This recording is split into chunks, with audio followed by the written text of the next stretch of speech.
Hello, nice to meet you this afternoon, late afternoon. I'm Pascal Gielen. I'm from Belgium. I'm a sociologist, and I do already for, I think, 20 years research in the field of art, especially as a sociologist. That means that I'm more interested in the institutional context of how art functions, etc. But I will say much more the coming days about myself and about my work. So maybe I thought it's good that I also hear who is here in the room, also to know for me as a kind of background to who I'm speaking. So I was wondering if it's possible to have a very brief introduction of yourself to me. Yeah. 네. 안녕하십니까. 저는 파스칼 길렌이고 벨기에에서 온 사회학자입니다. 20년 넘게 그 사회학자로서 미술 분야에 대해서 연구를 해왔고요. 특히 그 기관의 맥락에서의 예술에 대해서 연구를 해왔습니다. 오늘 좀 시작하기에 앞서서 오늘 여기 이 자리에 오신 분들이 어떤 분들이신지 좀 궁금하다고 하십니다. Who wants to start?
All professionals. Okay, thank you. Then I know who I'm talking to, I hope so.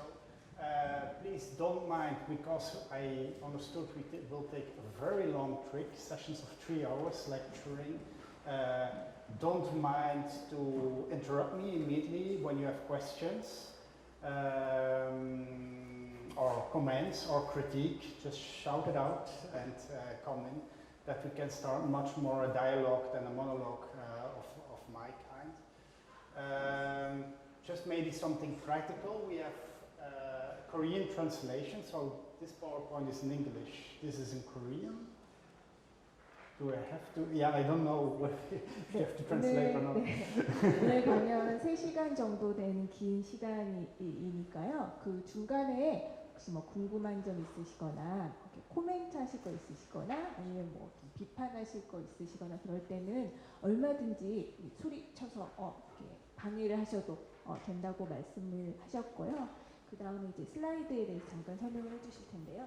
Okay, and it's a typical style of me to use sometimes concepts literally, sometimes metaphorically, sometimes theoretical, sometimes very practical. And I know this is very difficult to translate in Korean words, so it can be that the words are not that well fitting in the translation between English and Korean, but just point to that, and also then we can discuss sometimes very specific differences, etc. 네, 그 이제 많은 강연에서 그렇듯이 이제 슬라이드에 보시면 여러 가지 개념들이 나오게 되는데요. 때로는 그 단어들이 직접적으로 사용된 경우도 있고 은유적으로 사용된 경우도 있고 또 이론적인 개념일 때도 있고 실제적으로 사용되는 개념일 때도 있어서 이것이 이제 영어와 한국어 번역하는 일이 쉽지만은 않아서 이제 2개의 버전을 같이 보여드리게 될 거고요. 강연 진행이 되면서 구체적인 영어와 한국어의 차이라든가 그런 것들을 강의가 진행이 되면서 또 말씀도 해주시고 또 함께 이야기 나눌 수 있을 것입니다. 그래서 그 혼자서 쭉 말씀하시는 것보다는 대화의 형태로 오늘 3시간이 진행이 되었으면 한다고 하십니다. Okay. So first, let's start. So in general, I want to talk in 5 days about how art and artists constitute a common city. And all those words have a meaning. The common, I will come up what this means and what the general issue is. And I will go in depth to creative labor and the situation of creative labor in the so-called fancy nowadays creative cities. 네, 지금 슬라이드에 보고 계신 것처럼 오늘 파스칼 길렌 선생님께서 말씀해 주실 내용은 공동도시의 예술적인 구조들에 대해서 말씀해 주실 거고 그 안에 창조적인 노동이라든가 요즘 많이 화두가 되고 있는 창조도시 등에 대한 이야기들이 다루어질 것입니다. And maybe as a kind of red thread through all the lectures, and also this will be also the, let's say, the synthesis in the public lecture on Saturday. I will always relate art to the city, or what we call in Latin the polis, and politics. That are the 3 main concepts I always come back to. Right? 네,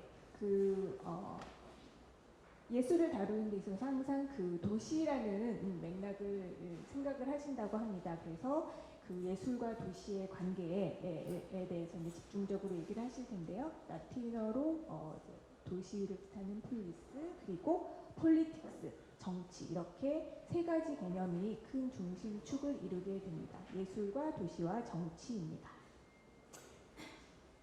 Okay. First, as a kind of background, of introduction of myself, but especially of my work and the lecture, I want to present you a kind of what I call a triangle of my own thinking. And it's very important to understand this, to have it in the back, because it's, for me, it's the glasses I look through and how I describe things, observe things, how I do research, etc. So also these publications, but also my own work, is in fact a kind of response to a classic academic style, especially in sociology, which I get bored of at a certain moment, and I thought also there was a kind of problem, especially with this kind of sociology and this kind of sociology of art. So first of all, which is part of the triangle, is that I'm a sociologist and I'm schooled as a classical sociologist. That means I'm schooled in this blueprinter and doing empirical research, especially qualitative and quantitative research, doing surveys, etc. I did it for a long time, also even for my PhD still, etc. But I was feeling when I was doing this research that a sociological approach, especially related to culture and to art, is always missing something in the analysis.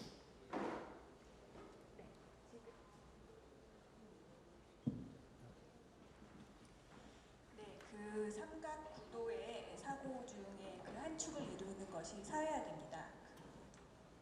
파스칼 길렌의 연구는 사회학자로서의 연구인데요. 전통적인 그런 학술, 아카데믹한 연구입니다.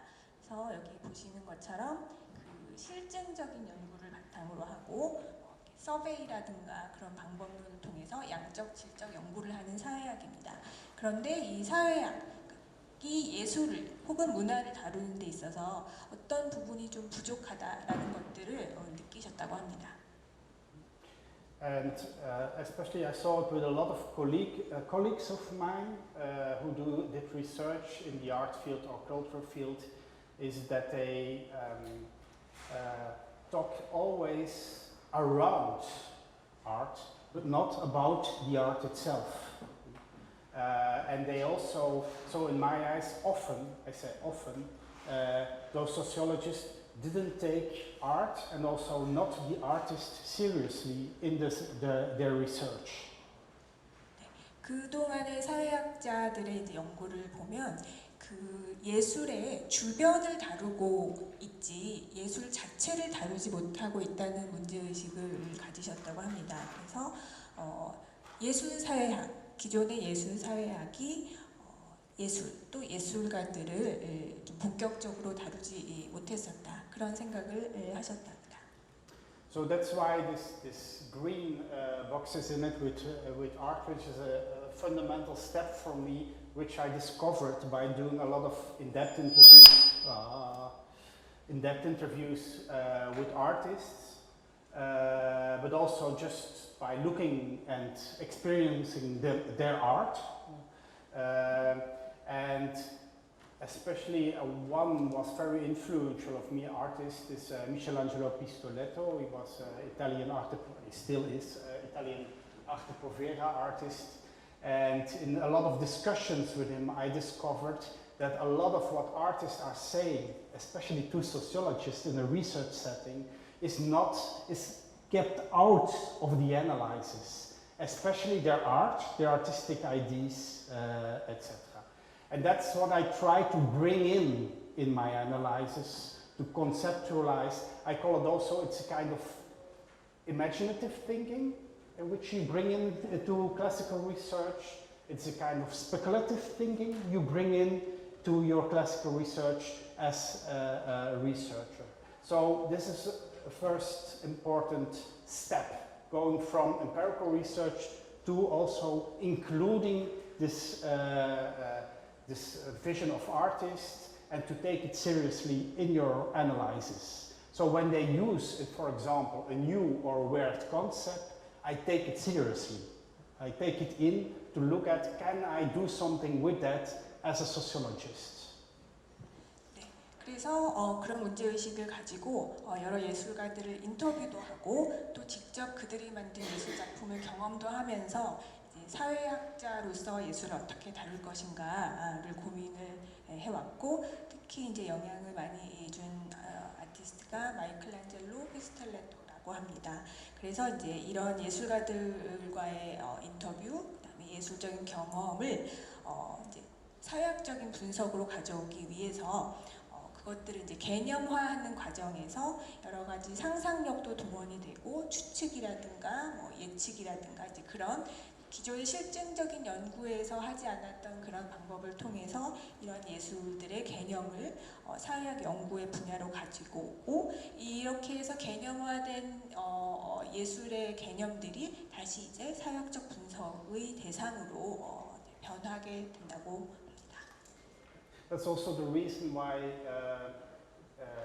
the content of the books you see in the back is always a mixture of academic articles, but also manifestos of artists, sometimes pictures of artists or artworks, interviews with artists. So it's a kind of strange mixture of between academic way and artistic way of thinking. And that's also, I try to introduce this also more and more in my own research practice.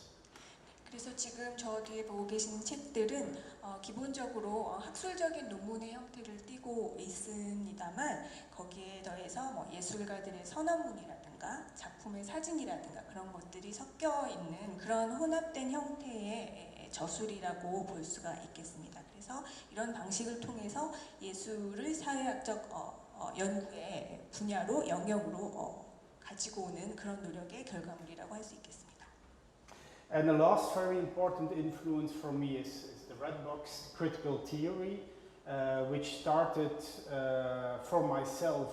I'm very much schooled in classical cultural sociology of Pierre Bourdieu, which is already a kind of critical theory, but which I, in a way, rediscovered again by reading one book. It's called Empire of Michael Hart and Antonio Negri, which was written in 1999. And which catches me enormously because this book in a way foresees the terrorist attacks of 9/11. It describes them, they say, how the world constellation is now, this will happen in the United States at a certain moment. They didn't point that exactly at the Twin Towers, but they exactly described how the world constellation is now. That let me think about, in a completely different way, about my own practice as a sociologist. 네, 그리고 이제 마지막으로 그 빨간색 상장에 지금 써 있는 그 비판적인 이론들에 관련된 부분입니다. 이제 사회학자로서 그 피에르 브루디에의 예술 사회학으로부터 깊은 영향을 받았지만 그뿐만 아니라 그 1999년에 안토니오 네그리와 마이클 하트가 쓴 제국이라는 그 책으로부터 깊은 영향을 받았습니다.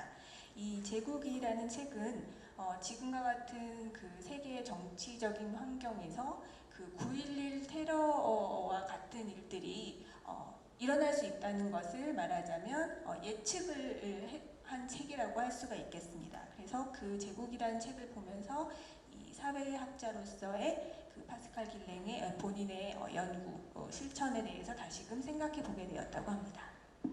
And the main lesson of reading this book and also reading more and more actual critical theory was for me, and especially in this book, is that there is always a bigger story, a bigger theory in relationship to what we do nowadays. Especially, I saw this also in sociology, that there is a kind of, let's call it, a bigger agenda in doing sociological research. For example, in the 1980s, I saw a lot of sociologists getting research grants when they did research about cultural diversity. Nowadays, I see that you get easier research grants when you do research about cultural entrepreneurship or cultural cities, etc. So there is a kind of very interesting hidden agenda in research agenda, we thought. And I think as a researcher, you cannot be naive about this kind of hidden story or bigger story in the back of research agendas of university, etc. 네, 연구를 함에 있어서 그 연구라는 것은 단지 이론적인 그 분야에만 국한된 것이 아니라 실은 그 바탕에 더 커다란 어떤 이야기들이 진행되고 있다. 사회적 이야기들이라고 할 수가 있겠고 더 큰 어떤 아젠다들이 벌어지고 있다는 사실을 좀 생각을 해봐야 되겠습니다. 예를 들면 1980년대에 여러 가지 그런 연구의 배경이 됐던 그 아젠다는 문화 다양성이었다면 오늘날은 문화적인 기업이라든가 아니면 문화적 도시라는 그런 아젠다들이 사회 곳곳에서 이야기가 되고 있습니다. 그래서 이 학술적인 연구라는 것이 그냥 나이브하게 순진하게 그런 어떤 크게 진행되고 있는 사회의 여러 현상들을 그냥 간과한 채 아카데미아 안에 머물러서는 안 되겠다 그런 생각을 했습니다. So, and that's also what I will do in my lecture. I will sometimes jump from empirical data of surveys I did myself or surveys of somebody else to speculative artistic thinking to critical theory and reflection on it. Especially in the beginning of the lecture, I try to explain three macro-sociological changes. That's also why I'll mention all those lectures, macro-sociological changes and the influence on art institutions, macro-sociological. So for me, those big stories are very important always to relate to. And that's what I call in general praxis. And this is a kind of cooking. We make also beers of the books, as you know, because sometimes it can be very speculative, it can be very strange, and it is also criticized by that. At the same time, I use empirical data, and it can be very correct in analyzing, etc.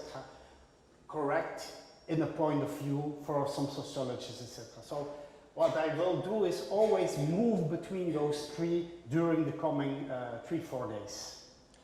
네, 그래서 이번 강연에서는 사회학적으로 실증적인 여러 데이터들을 가져오기도 하지만 예술가들의 상상력 같은 그런 방법을 발휘를 해서 여러 가지 그 실증적인 데이터와 혼합한 방식으로 강연의 내용이 이제 구성될 예정입니다. 그래서 그 강연의 그 바탕이 되는 것은 앞으로 이제 말씀드리겠지만 세 가지 거시적인 사회학적 변화, 또 그 안에 담긴 미시적인 변화를 오고가면서 이야기를 전개해 나갈 텐데요. 지금 가운데 보시는 것처럼 이 바탕에 있는 책들이 실은 맥주병에 표지처럼 또 사용이 될 수 있다. 이런 약간 발상의 전환 같은 것을 통해서 이야기를 좀 풀어나가려고 합니다. And that's what I call performative. It's spelled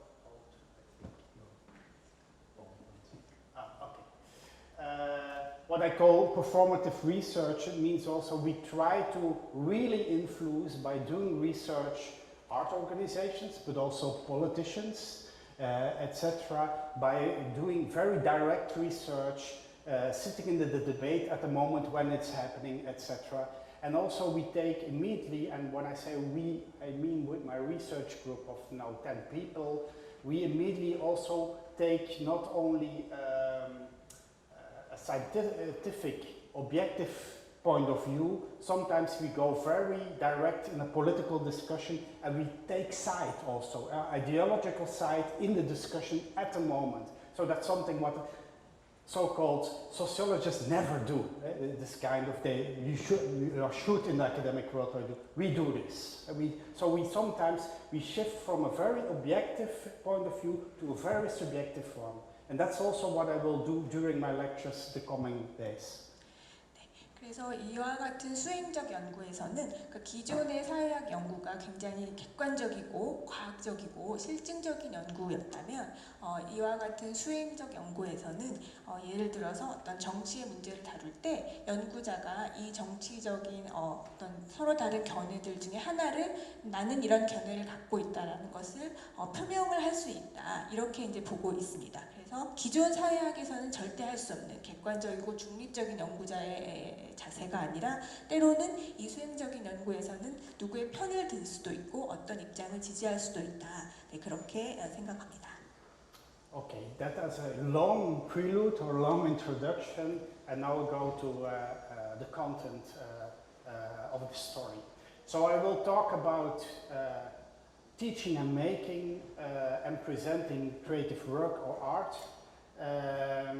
in a contemporary economical, social and political context. So I always focus at those macro-sociological things like economics, the social environment, the political environment, and I relate this to those specific things like teaching art, making art, and the presentation of art in biennials, museums, etc. 네, 그래서 긴 서론을 이제 마치고 이제 본격적인 내용으로 들어갈 텐데요. 지금 보시는 것처럼 동시대의 경제적, 사회적 그리고 정치적 상황 속에서 창조적 노동에 대해 가르치고 만들고 제시하기라는 이제 제목입니다. 그래서 어떤 거시적인 경제적, 사회적, 정치적인 변화와 그리고 아주 구체적인 어떤 예술을 만들고 제시하고 또 가르치는 일에 대해서 얘기를 해보려고 합니다. So, and I use as a general frame of theory for this whole lecture different studies, like Crossover is a study of Marcussen and Gilmore, L'artiste pluriel, sorry, Marcussen is written wrong there. Oh no, it's written right, no? I don't know. L'artiste pluriel in precarity. I just mentioned them because they are a kind of inspiration source for me. But the main thing what I will do is look at how artistic practices function, practices work. That's a kind of micro-sociological phenomena, so how do individuals operate during the day when they make art, when they present art? How do they build up their career, for example? That's on the individual level.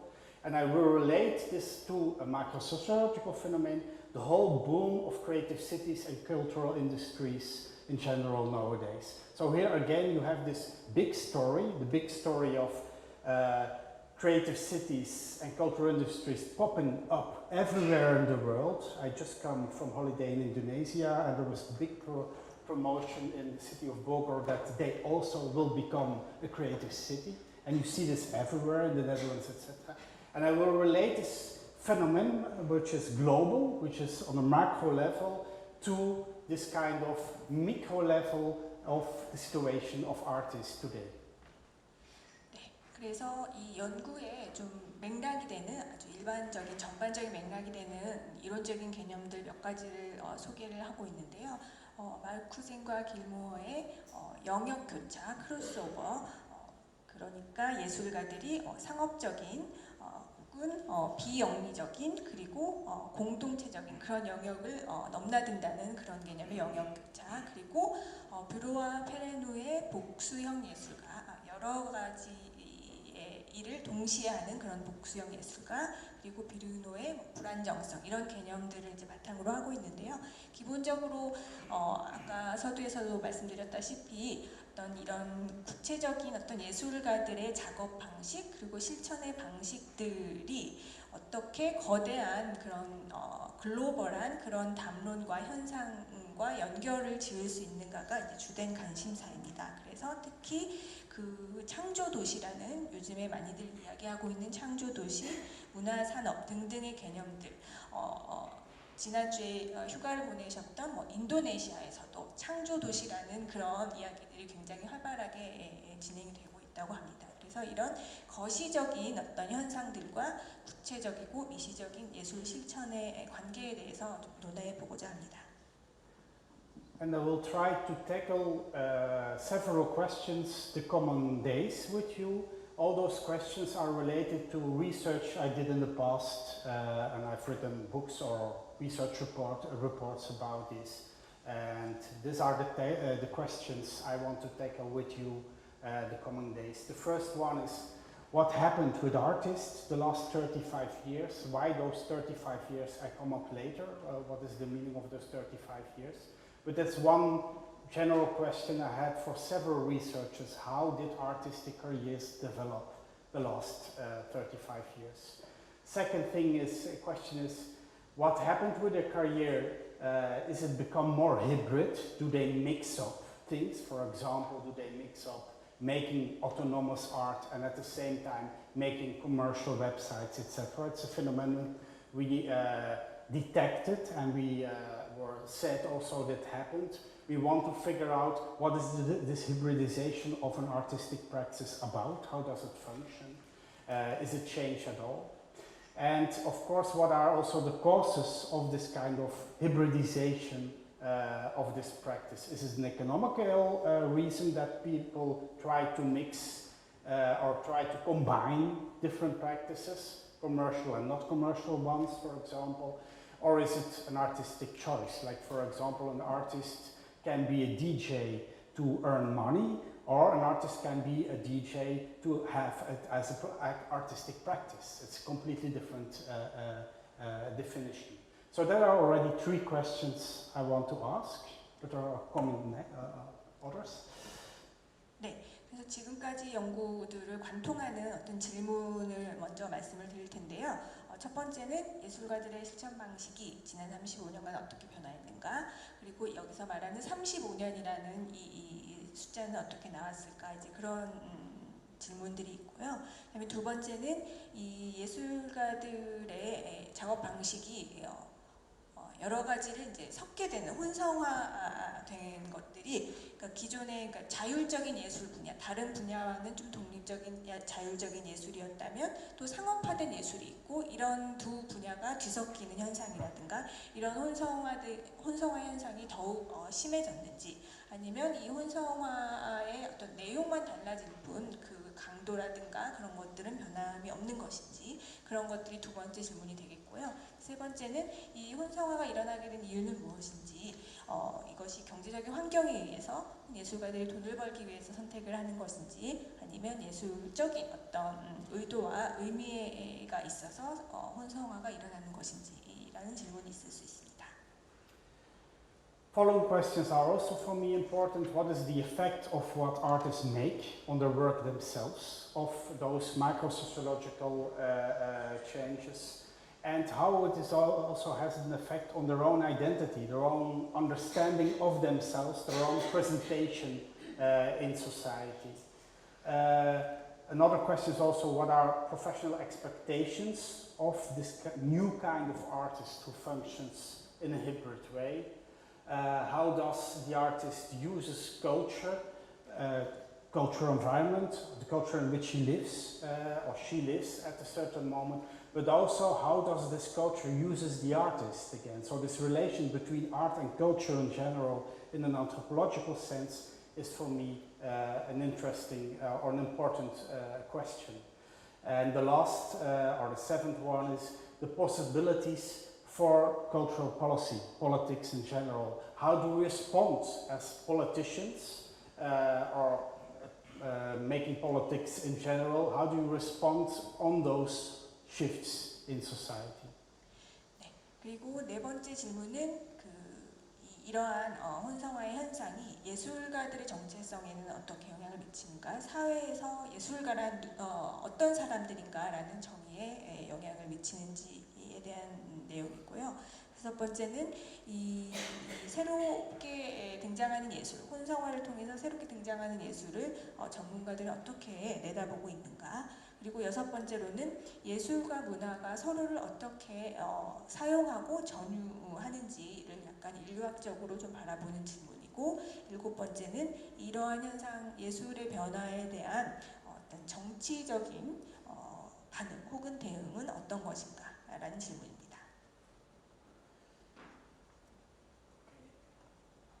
Said this, now I really start with the story.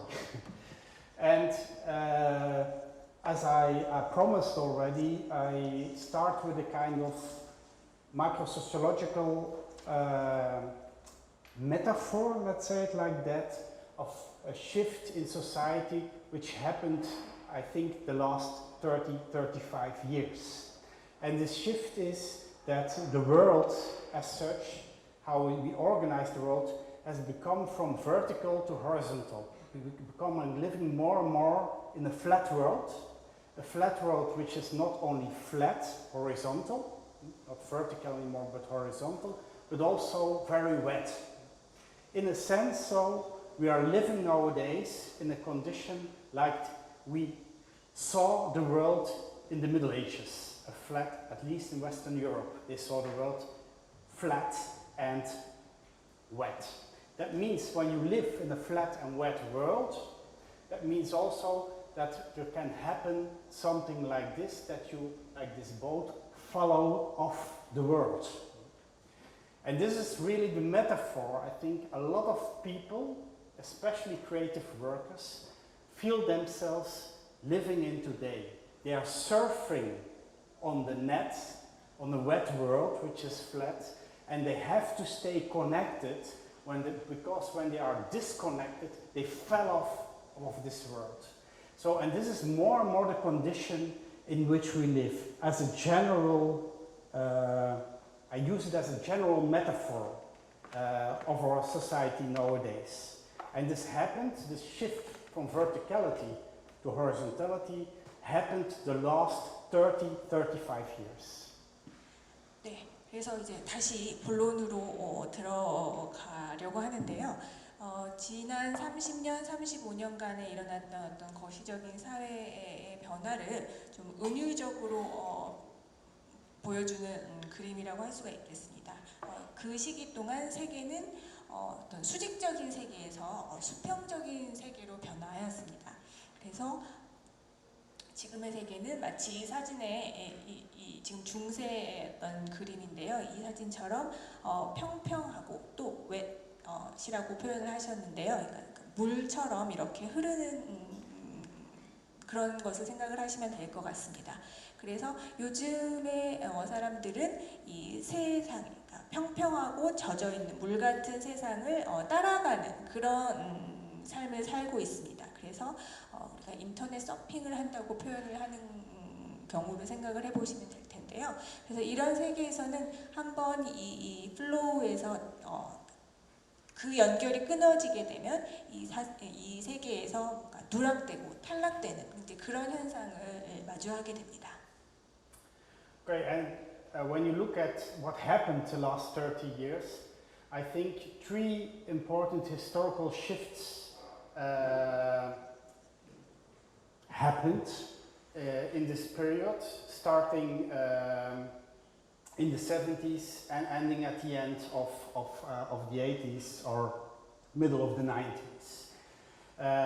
And there are three very important shifts who walk in line in history at a certain moment, and there has to be a connection between those shifts, but I'm not a historian, I did not research about this in a historical way, so I don't know what the connection is. At least I can only see that there are three very important macro-sociological shifts. The first is on the political level, and is the shift from what I call in general the shift from political stage to post-political stage. That means, to say it very blunt, with the fall in Europe, with the fall of the Berlin Wall, at a certain moment there was an explosion, let's say it, or inclusion, implosion of political left and right, liberal and let's say socialist communist parties, and from then on we are living in a kind of, at least a lot of people declared that, in a kind of non-political situation anymore. That's what I call the shift from liberal and social phase to repressive liberalism.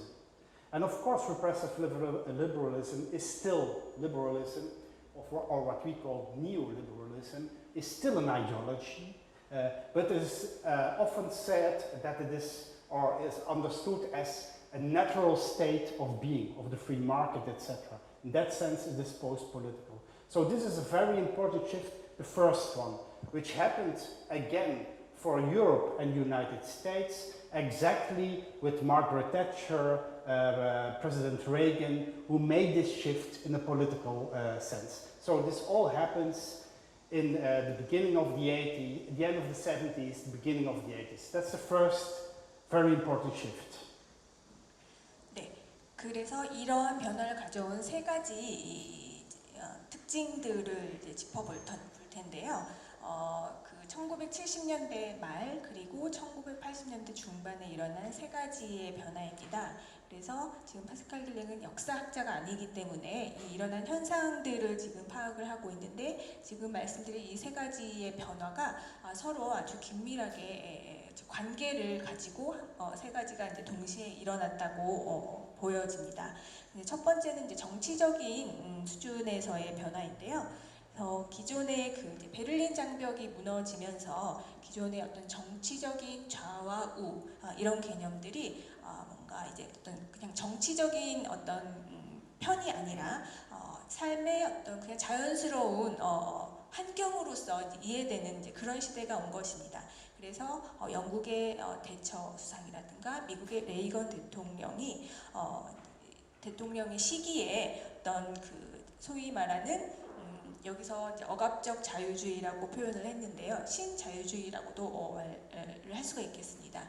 신자유주의 역시 기존의 어떤 그런 정치적인 이데올로기이자 이념인데, 이제는 더 이상 이것을 이제 정치적으로만 바라보는 것이 아니라 누구나의 삶과 관계가 있는 그런 어떤 환경의 의미로서, 자연적인 상태로서 이제 받아들여지게 되는, 기존의 자유주의와 사회주의의 어떤 정치적인 어떤 구분이 있었다면 이것이 이제 정치의 영역을 넘어서는 어떤 그런 경제, 문화 전반에 걸치는 그런 환경으로서의 변화가 이루어졌습니다. The second shift happened already, or started, let's say it like that, in 1968, with the student revolts, but also revolts of and strikes of a lot of workers in factories, and it's what we call the shift from Fordism to post-Fordism. Fordism comes from Henry Ford, the car builder, who had a specific system, to post-Fordism. This whole shift happens also in the 70s, 80s. I come on to later in detail what does exactly mean, but I think the artist, and especially the model of the artist and creative labor, play a very important role in the shift from Fordism to post-Fordism. 두 번째는 경제, 노동의 분야에서의 변화인데요. 이 변화는 1968년 그 학생혁명 그리고 노동자들의 파업으로부터 이제 촉발이 되었다고 할 수가 있겠습니다. 그래서 그 자동차 회사 그 헨리 포드에서 유래된 포드주의에서 그 포스트 포드주의로의 변화가 일어난 것인데요. 이 포드주의와 포스트 포드주의에 대해서는 나중에 자세히 설명드리겠습니다. 그러나 이제 이 포드주의에서 포스트 포드주의로의 변화의 이행에 가장 중요한 영향을 미쳤던 사람들 중에 하나가 바로 예술가라고 생각합니다. Okay, and the last shift is typical for the art world, I think, is the shift from modern art to contemporary art. The first museums of contemporary art, at least in Europe, were raised in 1985, 1986. So museums, but also artists, start at that moment not to call themselves anymore modern artists or museum of modern art, but museum of contemporary art and a contemporary artist. So again, this is a shift in time, at the same time as there was a shift from liberalism to neoliberalism, and from Fordism to post-Fordism. So, and of course my strong suggestion is that our expectation at least is that there is a relationship between those three shifts. 네, 그리고 세 번째 변화는 예술 분야에 있어서의 변화입니다. 1980년대 중반부터 이제 미술관들은 근대 미술관, 현대 미술관이 아니라 동시대 미술관이라는 용어들을 많이 사용을 하게 됩니다. 예술가들도 더 이상 현대 미술가, 근대 미술가라는 용어보다는 동시대의 예술가이다라고 자신들 칭하기 시작했습니다. 그래서 이런 변화, 예술 분야, 노동 분야, 정치 분야의 세 가지의 큰 거시적인 변화가 서로 관계를 밀접한 관계를 가지고 동시에 일어났다고 보고 있습니다. So we could say, I use a lot of, many times the word post-politics, post-art, post-Fordism, etc. And many say to me, yes, that's still post-modern theory. And maybe you may not know, in the academic world nowadays, post-modern theory is shut down. It's criticized enormously nowadays. But my statement is that maybe it is finished in theory and in the academic world, this kind of postmodern theory, but we still live in a postmodern condition, a postmodern practice. Our institutions are organized in a postmodern way. So we live in a way in a post-age. I know this sounds abstract, but I come later in detail what I mean by that specifically.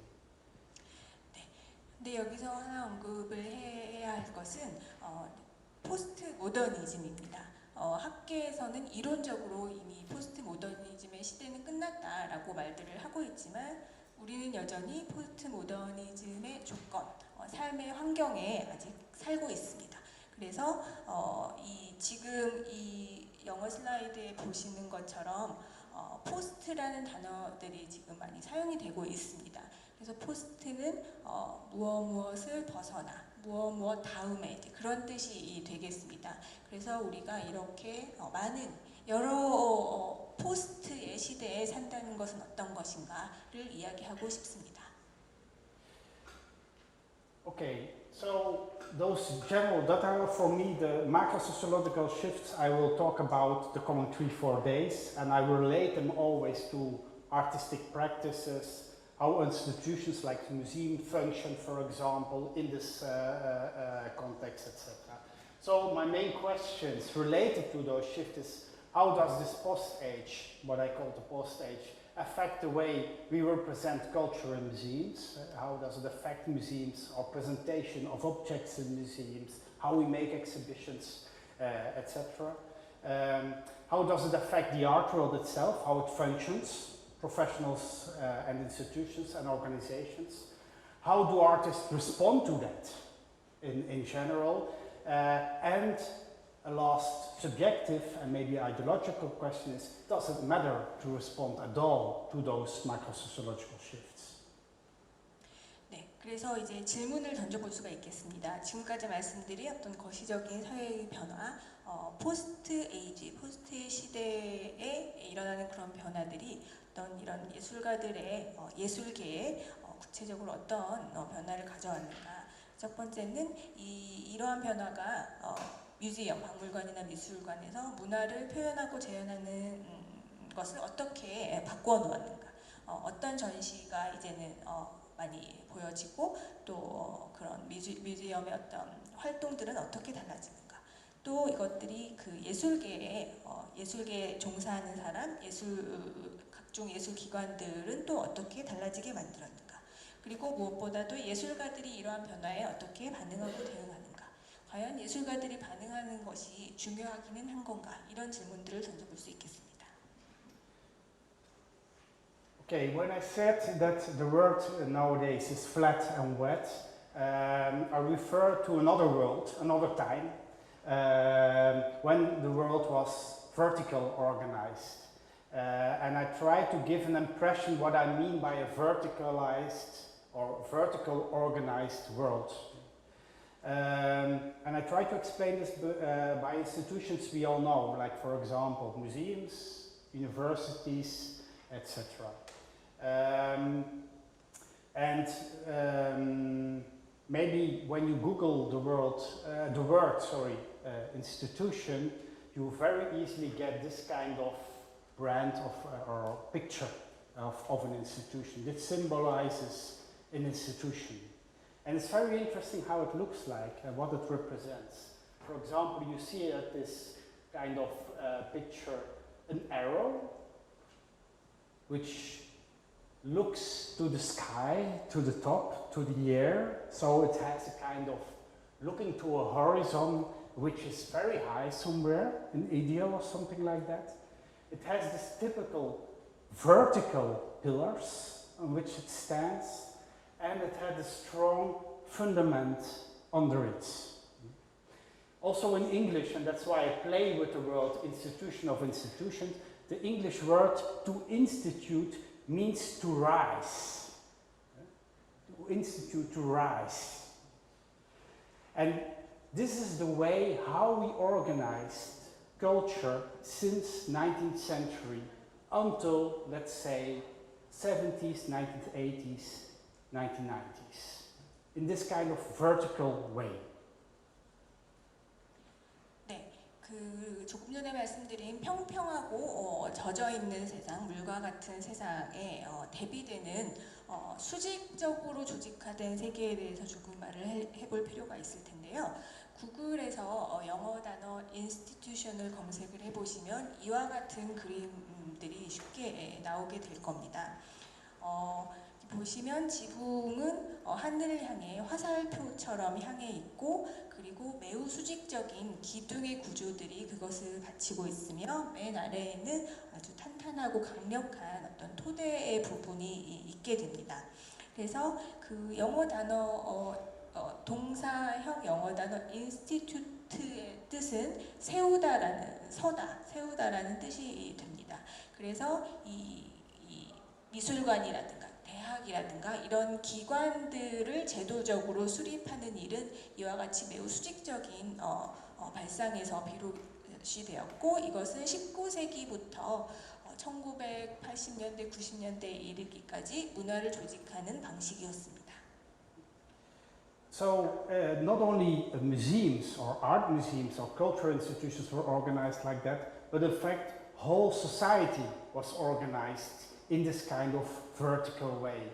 Not only art museums or the art institution in general or the art world in general, but also, for example, the field of knowledge. The university was also a vertical institution, and every institution had what I call its sky or ideals or its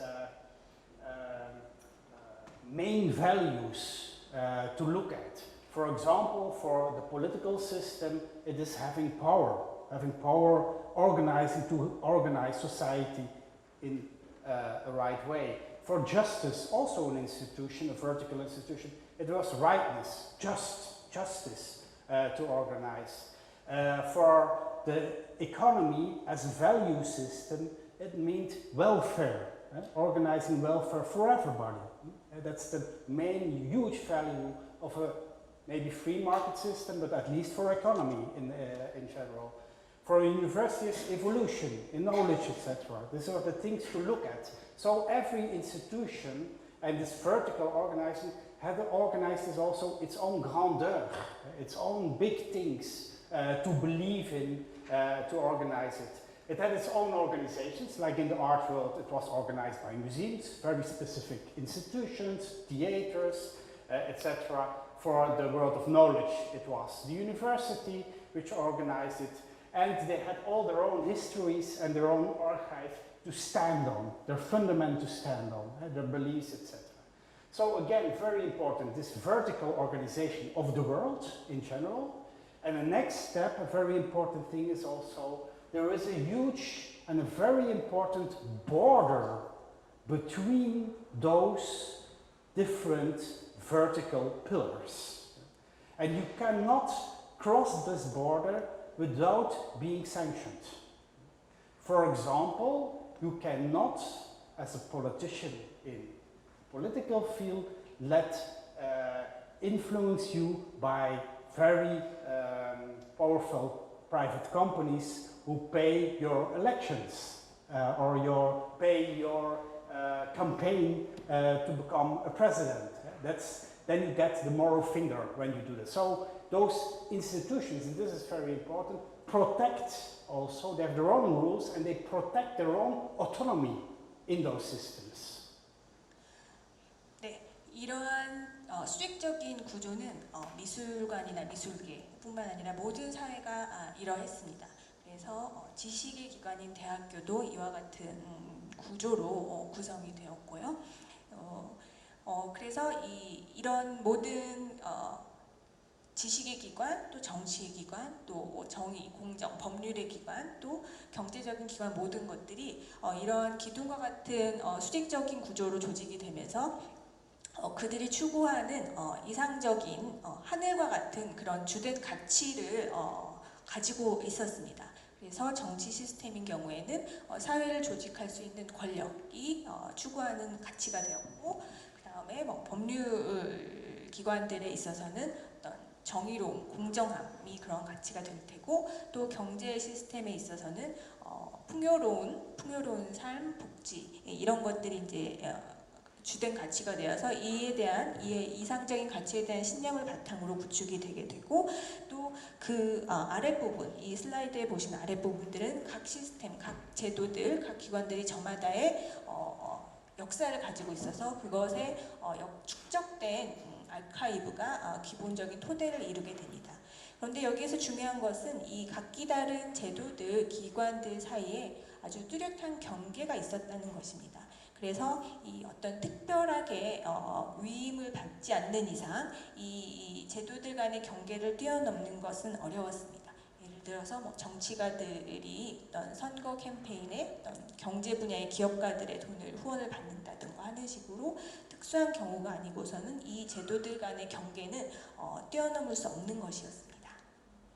So when I talk about this vertical world and shift from this vertical world to a horizontal world, it means also that there's happening something with those borders between those fields. They become hybrid, they are becoming confused. 네, 그래서 이제부터 말씀드리고자 하는 것은 이러한 제도 기관들 간의 경계들이 혼성화되거나 혹은 뒤섞이게 되어서 혼란스럽게 되는 상황을 말하고자 합니다. So I will give an example from my own work field, the university. In the university, when you want to become 20 years ago, let's say, or 30 years ago, a full professor, so from, let's say, assistant professor to full professor, you had to publish a lot, you were controlled by the peers, your own values, and you had to contribute knowledge to evolution in your own field of knowledge. Nowadays, we have a system, for example, I was in the Netherlands for 10 years, of the tenure track, it is called. And in my contract of the tenure track, to become from an assistant professor to a full professor, was literally mentioned that I have to bring in 300,000 euros to become a full professor in the tenure track. So at that moment, when this is contracted, you are obliged to deal with other fields, with the economy, private people or private companies who give you assignments, or the government, politics, who give you assignments, etc. So at that moment, there's a kind of very strange confusion about your own value system and value system of other fields. And there is a kind of hybridization of those fields. 네, 이 기관 제도들 간의 경계에 대해서 예를 들어 말씀을 드릴 텐데요. 대학교의 예를 든다면 예를 들어서 20년 전만 해도 이제 조교수에서 정교수로 되기 위해서는 논문을 많이 써야 되는 그 지식의 발전에 본인의 연구로서 기여해야 되는 그런 내용들이 중요했다면 지금 현재 네덜란드에서 한 10년 정도 학교에서 가르치고 계시는데요. 정년 교수가 되기 위한 계약 안에는 일정 금액 이상의 연구비를 따와야 된다. 이러한 경제적인 개념이 이 교수의 대학과의 계약 안에 들어가게 된다고 합니다. 그래서 이 기존의 분리가 서로 따로 떨어져 있던 경제 분야와 이 지식의 분야가 하이브리다이제이션, 혼성화되고 있다는 그런 설명입니다.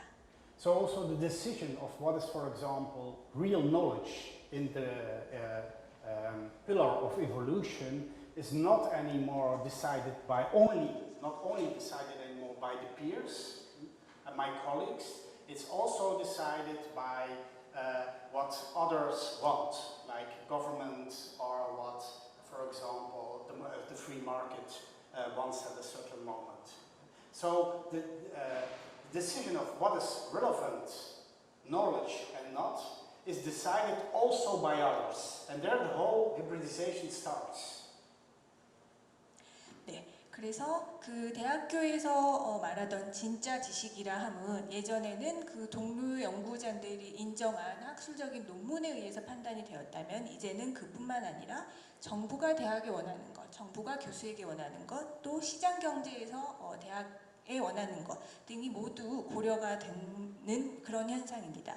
그래서 이 지식이 과연 우리 사회에 합당한가 적당한가 그런 것에 대한 결정이 이제는 이 대학 아카데미아라는 이 제도 기관 안에서만 결정되는 것이 아니라 다른 분야의 그런 행위자들에 의해서 이제 결정이 되는 그런 세상입니다. And the same happens, for example, in the cultural field or the art field. We see nowadays more and more that boards of museums, for example, are pushed by, when they are public institutions, by governments to get so much people, visitors in the museum. When there are private museums but also public museums, they are asked to bring in so much amount or percentage of own income, for example. And this is the kind of indirect pressure on decision about art. I will come up later to a lot of examples of this, but one main example will be always the Guggenheim Museum in Bilbao, in Spain, which was built,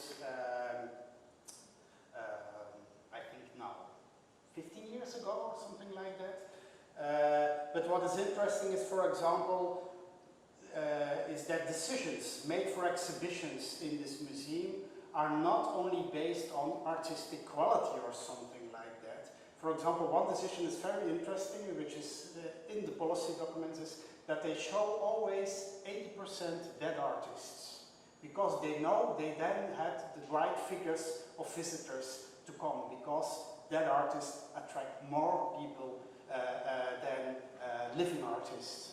This is only one stupid example, but this plays in the agenda. So I don't say Guggenheim Bilbao doesn't make any more artistic decisions or about artistic qualities, but other things interrupt in the decision-making process. And that's a very important shift which is coming up more and more everywhere. And this is what I call hybridization or horizontalization also of the general world. 네, 이것은 예술계에서도 마찬가지입니다. 많은 미술관, 박물관들이 특히 이제 정부의 기금으로 운영되는 미술관 같은 경우에는 관람객 수가 상당히 중요한 요소가 되었습니다. 그래서 어떤 전시를 보여줄 것인가를 결정하는 데 있어서 그 전시 내용의 예술적인 가치뿐만 아니라 얼마나 많은 관람객을 끌어들일 수 있을까라는 그런 사항이 중요한 요소로 이제 들어오게 됩니다. 그래서 예술이란 무엇인가, 박물관, 미술관에서 제시되는 예술이란 무엇인가를 정의하는 것에 이제 간접적으로 영향을 미치는 다른 요소들이 개입을 하게 됩니다.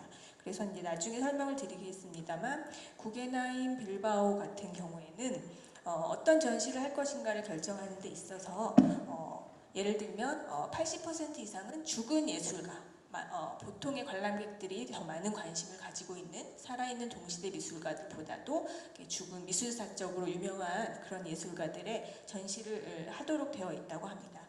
물론 구겐하임 빌바오가 단순히 이러한 이유만으로 전시를 결정하고 그러는 것은 아닙니다만 지금 앞에서 얘기했던 대로 혼성화, 수평화의 현상이 미술관에 나타나고 있는 어떤 현상을 보여주는 좋은 예라고 생각합니다. Okay, and now make next step. I try to analyze how in this vertical situation still exhibitions were organized in museums. And I will come back to this later on again and again with every shift. I will look at how was it organized in this vertical world and what happens afterwards in museums by showing works.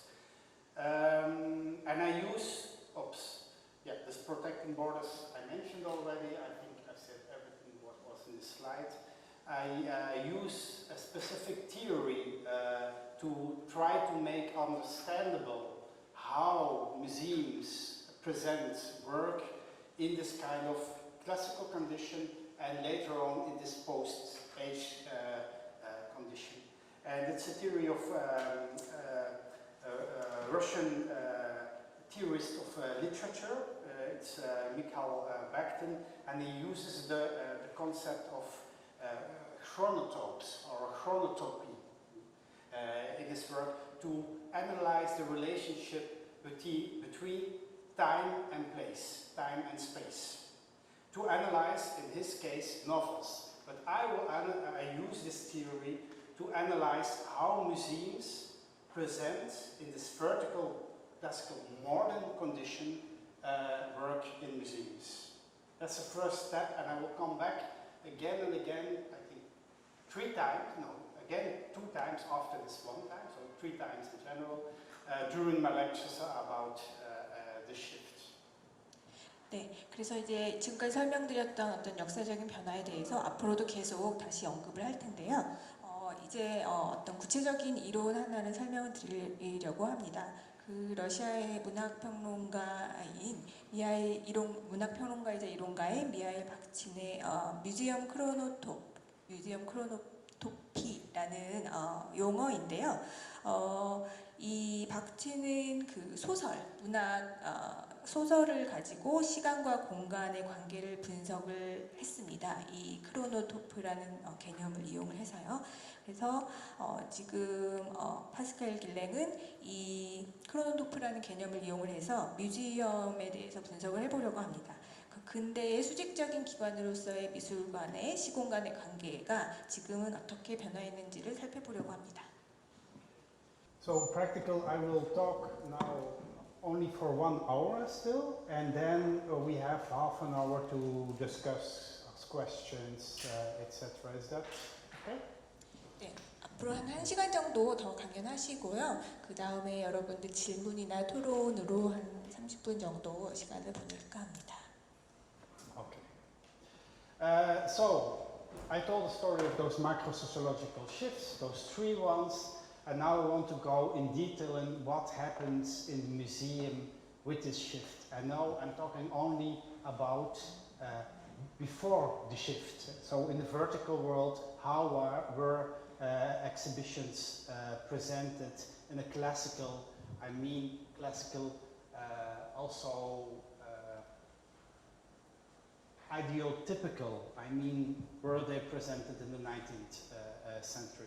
And I use this theory of chronotopy of Michael Bakhtin for it to come to this analysis.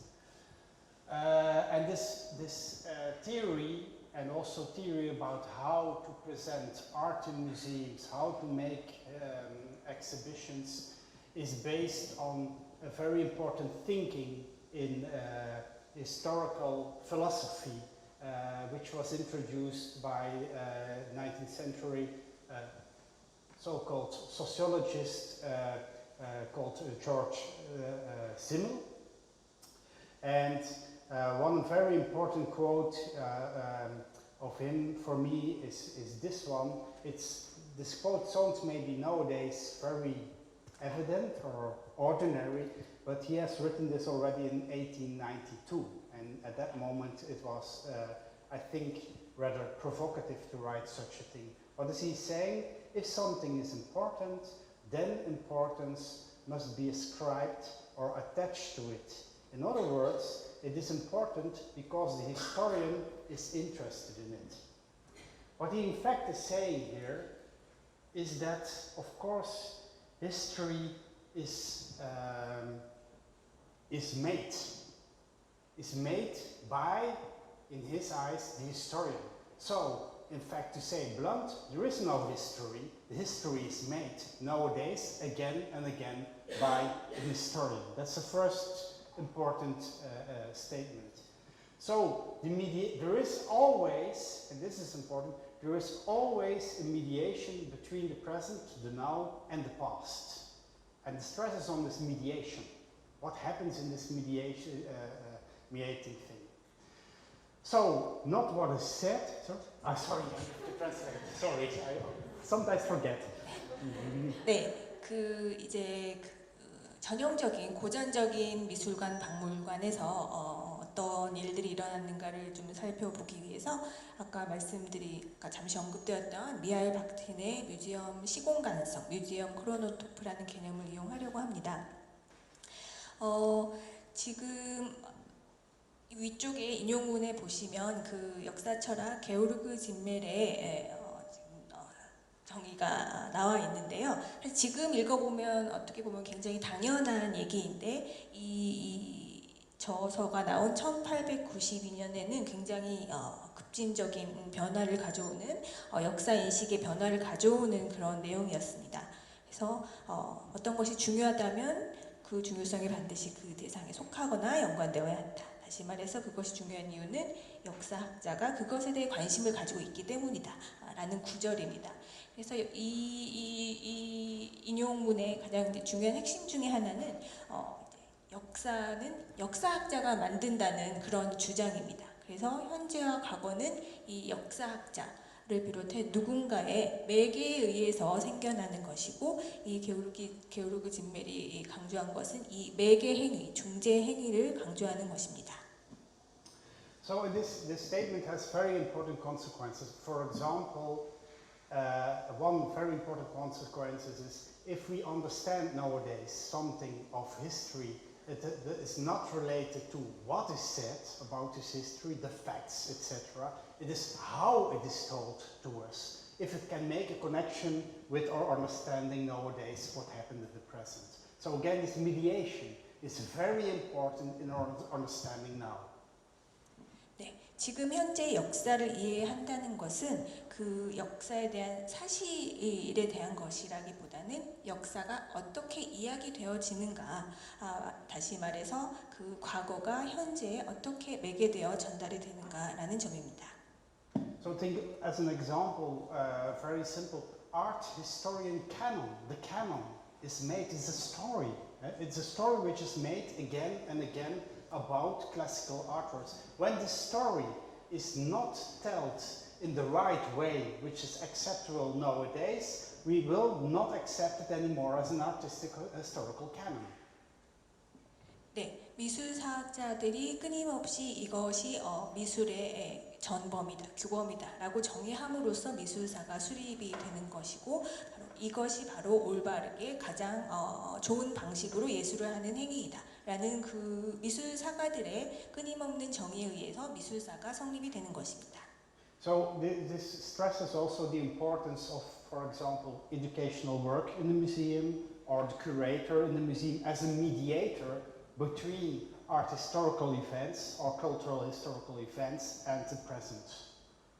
네, 그래서 이 미술관이나 박물관 같은 기관에서 중요한 것은 교육 담당자들 혹은 큐레이터들이 이 미술사적인 그런 내용과 오늘의 현장을 매개하는 그 행위가 가장 중요한 것이 되는 것입니다. Second important statement of similar related to this is that causality, consistency can only be experienced, not objectively observed. What does it mean by this?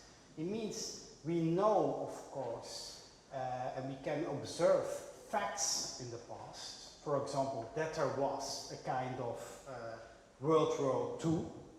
We know the fact was there. But the relationship between those facts in time is a story. You can never, because it was in the past, you can never prove there was a causal relationship in it. That's the story which in the past, certainly 19th century, the historian tells us. So you have definitely facts, there are historical facts, of course they are, but the relationship between those facts is made now again and made believable now again also by mediation. 네, 예를 들어 2차 세계대전 같은 역사적 사실은 오늘의 우리가 경험할 수 없는 그런 사실입니다. 그러나 역사적인 그런 사실들 간의 관계 사이에는 이야기들이 생겨나게 되고 그 이야기들의 인과관계 혹은 일관성만을 오늘날의 우리는 경험을 할 수가 있는 것입니다. So again there are historical facts, but historical coherence is a result of interpretation and not a result of objective scientific research. It's interpretation now, again and again and again. 그래서 역사라는 것은 어떤 객관적이고 실증적인 연구의 결과라기보다는 해석의 결과물이라고 볼 수가 있는 것입니다. Okay, second quote what is important for me, again to a relationship of presenting exhibitions or presenting culture and art in this vertical world, is that a sculpture exhibit does not bring together already existing objects, subjects and social groupings, bring them together. Rather, this is an event in which the relevant objects, subjects and social groupings are co-produced. That means an exhibition is not just there as a kind of historical fact which is presented. No, it is made again and again while the visitor is there, while the curator mediated, etc. Again and again and again at the moment when you experience it. 네, 그래서 이런 수직적인 조직의 기관에서 전시, 예술과 문화를 재현하는 전시란 어떤 것인가를 또 다른 이론적인 인용을 통해서 좀 살펴보려고 하는데요. 이 미술관, 박물관 전시에 나와 있는 작품은 여기서의 작품은 예술 작품이라기보다는 관람객들에게 제시된 그것을 통해서 이미 존재하는 어떤 것들을 그냥 함께 보여주는 것이 아니라 그 안에서 어떤 대상, 그 다음에 주제, 사회적인 집단들이 함께 그 현장에서 생산되는 사건인 것입니다. 그래서 이 관람객이 있는 한 이 미술관, 박물관에서 끊임없이 계속해서 이 역사적인 사건들을 매개하고 중재해서 제시하는 것이 미술관 전시라고 할 수가 있겠습니다. Maybe we have to use one mic. We can give the mic, yeah, because it's. Can you put it on? 제 목소리 들리시죠?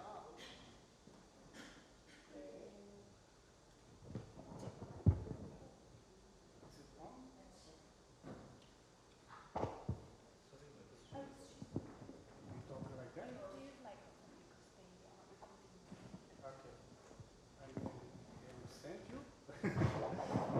sorry for that. Okay, what are the consequences again?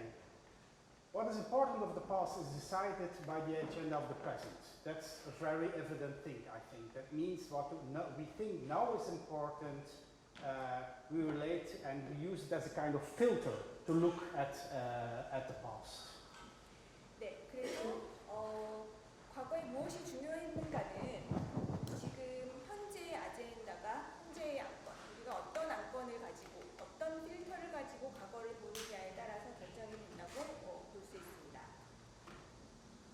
Second thing, historical events and objects are staged with the dramaturgical means of today. That means, what I mean by dramaturgical means, that is a setting. We use settings of nowadays to look to the past. Think, for example, of the whole discussion of digitalization in museums, etc. The use of tools. So these are the, it's a dramaturgy, it's made in scene again and again. And it is again, not the experience of the past, no, or of, for example, classical painting of the past. No, it is the experience of this mediation which makes it convincible or not. 네, 그래서 이 과거의 역사적 사건들이라는 것은 현재 어떤 식으로 구성된 무대에 올려지는 것입니다. 그래서 관람객들이나 우리가 경험하는 그 역사라는 것은 그 매개된 역사인 것이죠. 이 연출적인 기법, 그것이 꼭 미술관 박물관이 아니더라도 어떤 현장의 장면으로서 무대에 올려져 있는 그 과거의 사건을, 매개된 과거의 사건을 경험하게 되는 것입니다. So this means also that the classical painting, for example, in Belgium, Rubens, is not a classical painting. No, it is only a classical painting because it is made again and again, confirmed as a classical painting nowadays. When this doesn't happen anymore, this work of historians, curators, etc., it finishes to be a classical work. 네, 예를 들어서 그 루벤스의 그림이 고전 명화로서 계속 끊임없이 관람이 되고 보여지는 것은 큐레이터라든가 미술관 종사자들이 끊임없이 계속해서 그 루벤스의 그림을 그와 같은 방식으로 연출해서 제시를 하고 있기 때문입니다. Okay, and the relation between the visitor and presentation means that as a consequence, this relation is a relation of active passion and passive action. What do I mean by this? Is that you first, as a visitor, but also as a curator, or when you have a profession of art education, that you first have to learn in a very active way to understand artworks, how it is presented, etc., before you can enjoy the work of art itself. So this means also there is not such a thing like a passion as such for beautiful things, etc. You learn to look at works, you learn to enjoy, and you first have to do a very hard job to learn to enjoy. Afterwards you can enjoy. 네, 그래서 관람객과 전시 사이의 관계를 좀 살펴보자면요. 제시된 것, 미술관에서 제시된 것과 그것을 향유하는 관람객 사이 관계를 살펴보면 능동적인 열정과 소극적인 행위, 영어로 보시면 그 대비를 더 잘 알 수가 있을 것 같은데요. 먼저 그 액티브 패션, 능동적인 열정이라 함은 그 전시된 것을 보는 관람자이자 일종의 창조자로서의 태도를 말하게 되는 것입니다. 단순히 아름다운 것을 보고자 하는 열정에서 더 나아가서 이 작품에 대해서 이해하고 공부하려는, 그래서 진정으로 즐길 수 있게 되고자 하는 그런 적극적인 태도를 말하게 됩니다. So, and the main thing how we do this mediation between, and building up skills also, but also the mediation between the past and the present, is what we use as a kind of coordinates, is time and space. Since modernity we use this. 네, 그래서 그 근대 시기 이후로 이 시간과 공간은 인간의 미술관을 포함한 인간의 경험에 있어서 가장 중요한 좌표들을 구성해 왔습니다. So time and space, I know this is very abstract, but it becomes very specific in a second. Build up a chronotop. Chrono stands for time, topos for space or place. And they are related to each other, and they construct the way how we look to an exhibition, how we understand an exhibition, but also how we mediate an exhibition or historical facts, artworks to nowadays.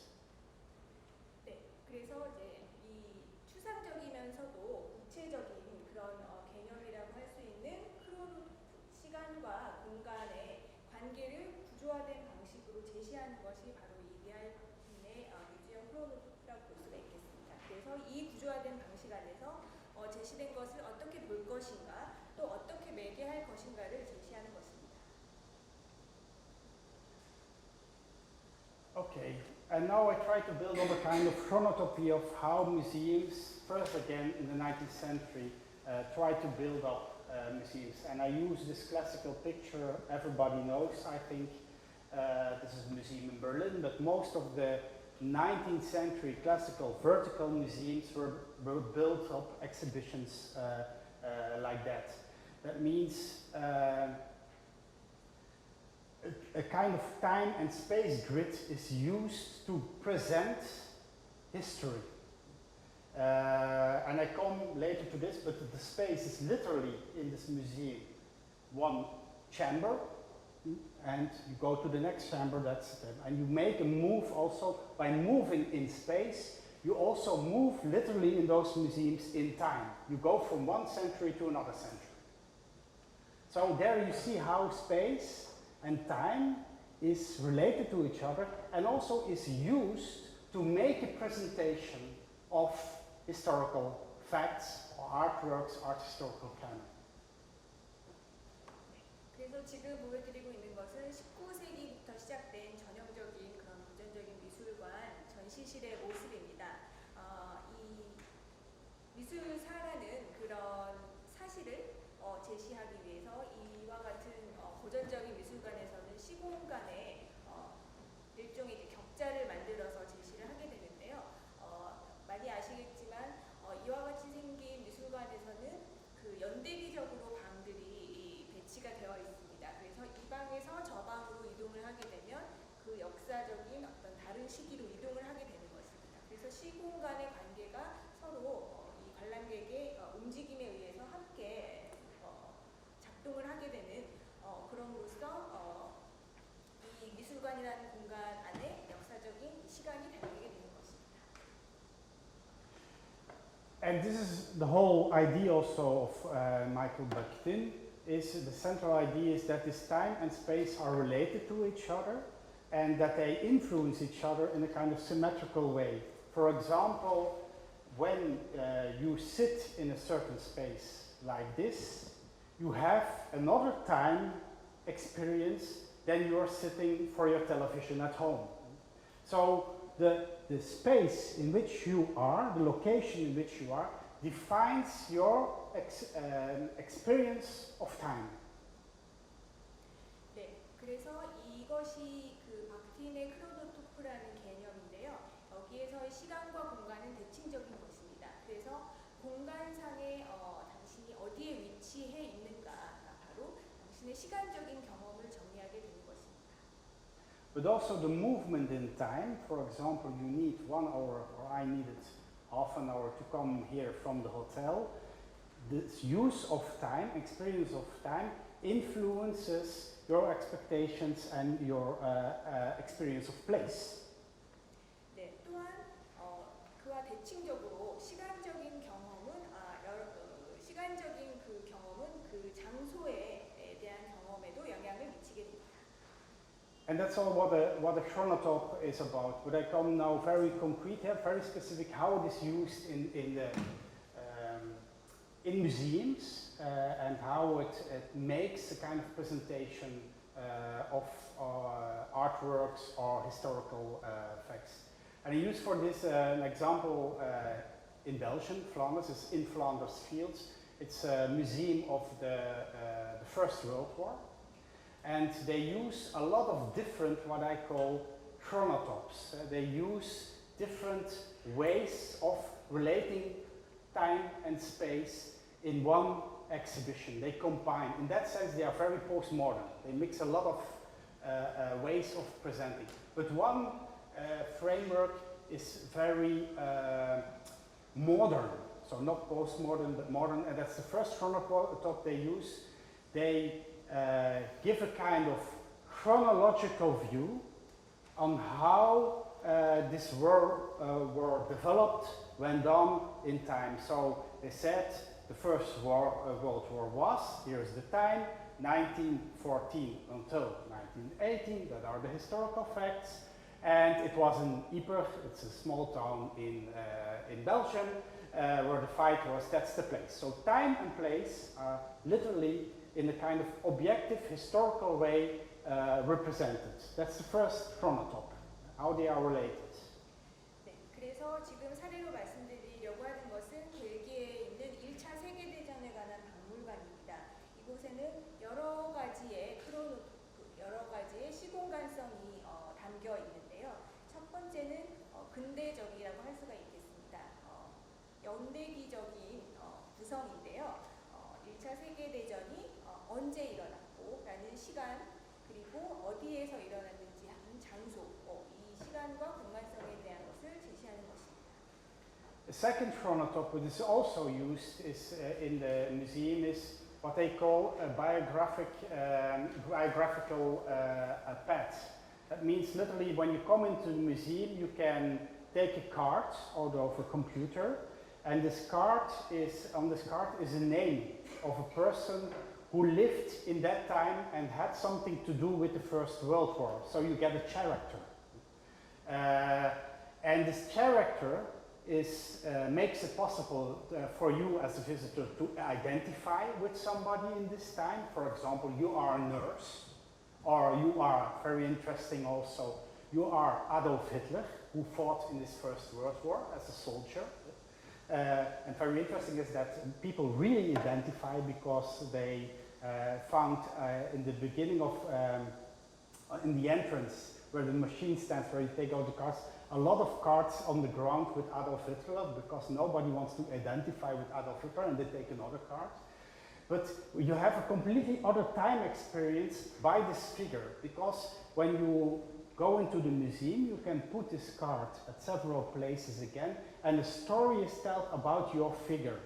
And the story starts already before the war, and sometimes halfway the war it stops because people get killed, or it goes on like Adolf Hitler a long time after the First War. So it's a completely other time, space experience you have by this chronotop. 네, 두 번째는 전혀 다른 도시 공간성이라고 할 수가 있겠는데요. 이것은 1차 세계대전 때 살았던 혹은 관여했던 인물들로 접근을 하는 것입니다. 그래서 이 박물관에서는 입구에 보면 컴퓨터에서 카드를 뽑아서 그 사람의 일생을 이 박물관 전시 내내 살펴볼 수 있도록 되어 있는데요. 이 인물들의 일생이라는 것은 1차 세계대전 전에 이미 시작이 되었고 1차 세계대전이 끝난 이후에도 지속이 되는 그런 전기적인 내용을 담고 있습니다. 그래서 이 첫 번째 말씀드렸던 그 시공간성하고는 전혀 다른 시간과 공간을 경험할 수 있게 되는 것입니다. By the way, it's also a chronotop which is often used in computer games. You identify with the shooter because you're in this position. But also a lot of games which are used in museums nowadays to identify with this or use this kind of chronotop, the second chronotop. 네, 그래서 이 두 번째 시공간성과 관련되어서 최근에는 이 일종의 이제 컴퓨터 게임 같은 것을 만들어서 아까 말씀드린 것처럼 이제 카드를 뽑아서 내가 그 인물이 되어보는 그런 식의 관람 경험을 제공하는 박물관인데요. 여기에 더해서 직접 군인이 되어서 총을 쏘아볼 수 있는 그런 게임의 요소까지 들어와 있다고 합니다. Maybe another example to explain the difference between those two chronotops is the film D-Day. I don't know if somebody sees. There is one version, I think it's made in the beginning of the 1980s, and there's another version of Steven Spielberg, Saving Private Ryan, is it called, made in, I think, beginning of 2000s. And it is a completely different perspective. It tells the same story, but the one is a kind of bird view on the situation. You see, for example, the battlefield. There are the Germans, there are the Americans. So you get chronotop 1. It's in time frame also made. And that's the D-Day. And the Saving Private Ryan is a personal view of Saving Private Ryan. It's really, you are in the war at that moment, in between them, like in a game. So you can identify with yourself. So it's another chronotop. And those two chronotops are often used nowadays, mixed in the museum. 네, 예를 들어서 1차 대전에 대한 1980년대에 나왔던 D-Day라는 영화와 또 2000년대 초반에 나왔던 라이언 일병구하기는 같은 1차 대전이라는 주제를 다루고 있음에도 불구하고 전혀 다른 시공간성으로 구성된 영화라고 할 수가 있겠습니다. D-Day라는 영화는 전장의 모습에 시공간성에 초점을 맞추었다면 라이언 일병구하기는 조금 전에 말씀드렸던 게임 속 총격수가 되는 것과 같은 인물 중심의 시공간성을 이용한다고 할 수 있습니다. Another chronotop which is used in the museum is contemporary art. They invite young contemporary artists to do something with World War I. They make artworks of it which represent it, etc. But interesting is I've looked at all those works which were made the last 5-6 years in this museum. They have in a way the same story. That is the story or the message, let's say the message that war is universal. So it's a kind of timeless, no time message. It's always, there is always war, or there's always the chance of war.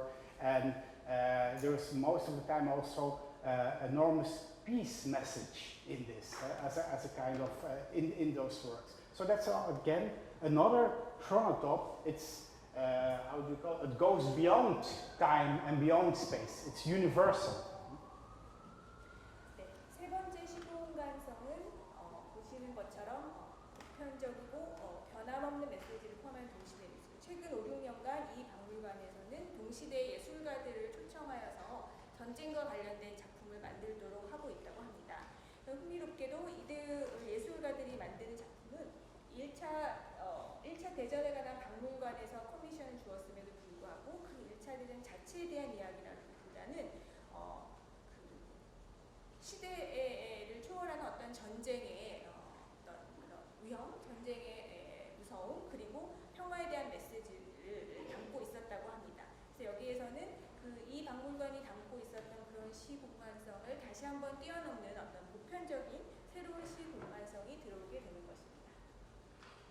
And another chronotop, what is missing in the museum when I did my research, I discovered when I did my research in this museum, is in fact, for example, the economical and political facts, the situation before the war, as a kind of other chronotop. You can also look at the war in an economical way, looking at what was the economical situation, for example, of Germany in the 90s, how did it affect their position to go to war, or what was the political situation, etc., etc.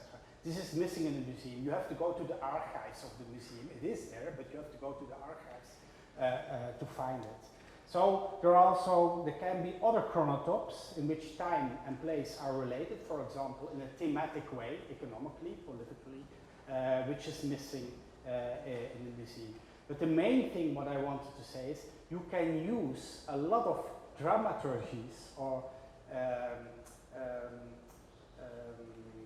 you can direct in a way, in different way, histories.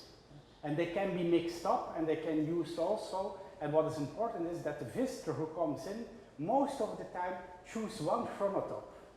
Somebody is much more interested in the biographical path, another one is interested in the historical facts, the one chronotop, and you see this, that visitors have their own preference or something like that.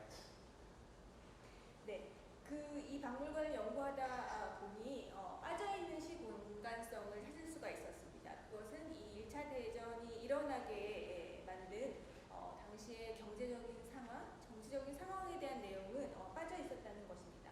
물론 이런 내용은 박물관 한켠에 있는 아카이브에서 역사적 사료들로 볼 수 있게 되었지만 그것이 대중들에게 전시로서 제시되는 공간에는 나와 있지 않았다는 것입니다. 이처럼 연출 기법, 드라마투르기라고 할 수 있는 어떤 연출 기법을 통해서 이 다양한 시공간성을 제시할 수 있고 이것은 이 연출하는 사람, 매개하는 사람, 중재하는 사람, 이 사람들이 역사에 대한 다양한 방식을 제시하는 것이라고 할 수 있겠고 관람객들은 물론 이 모든 크로노토프를 다 경험하는 것이 아니라 본인이 선호하는 방식의 시공간성을 하나 선택을 해서 박물관을 경험하게 됩니다. So, and the main central point is, so culture is represented in time and space. That was my central point, that's the chronotop. And now I want to come in, what is then the chronotop of this vertical world? In 19th century museums, how do we present, or what was the standard to present exhibitions related to time and space? And it's what I call local time, how it was presented. Local time means, first of all, the time is built up chronologically, or what I call monochronos, is one linear time. You go, that's why I put also this timeline on this. You go, for example, from the Iron Ages until to the Middle Ages, from the Middle Ages to modern times. Just this kind of historical way of telling a history. And I think most of you had in primary school still the story.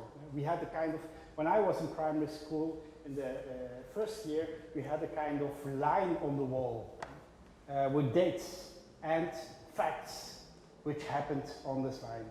This is a typical way of telling history in a chronological, monochronological way, one timeline, and it is related always to specific places.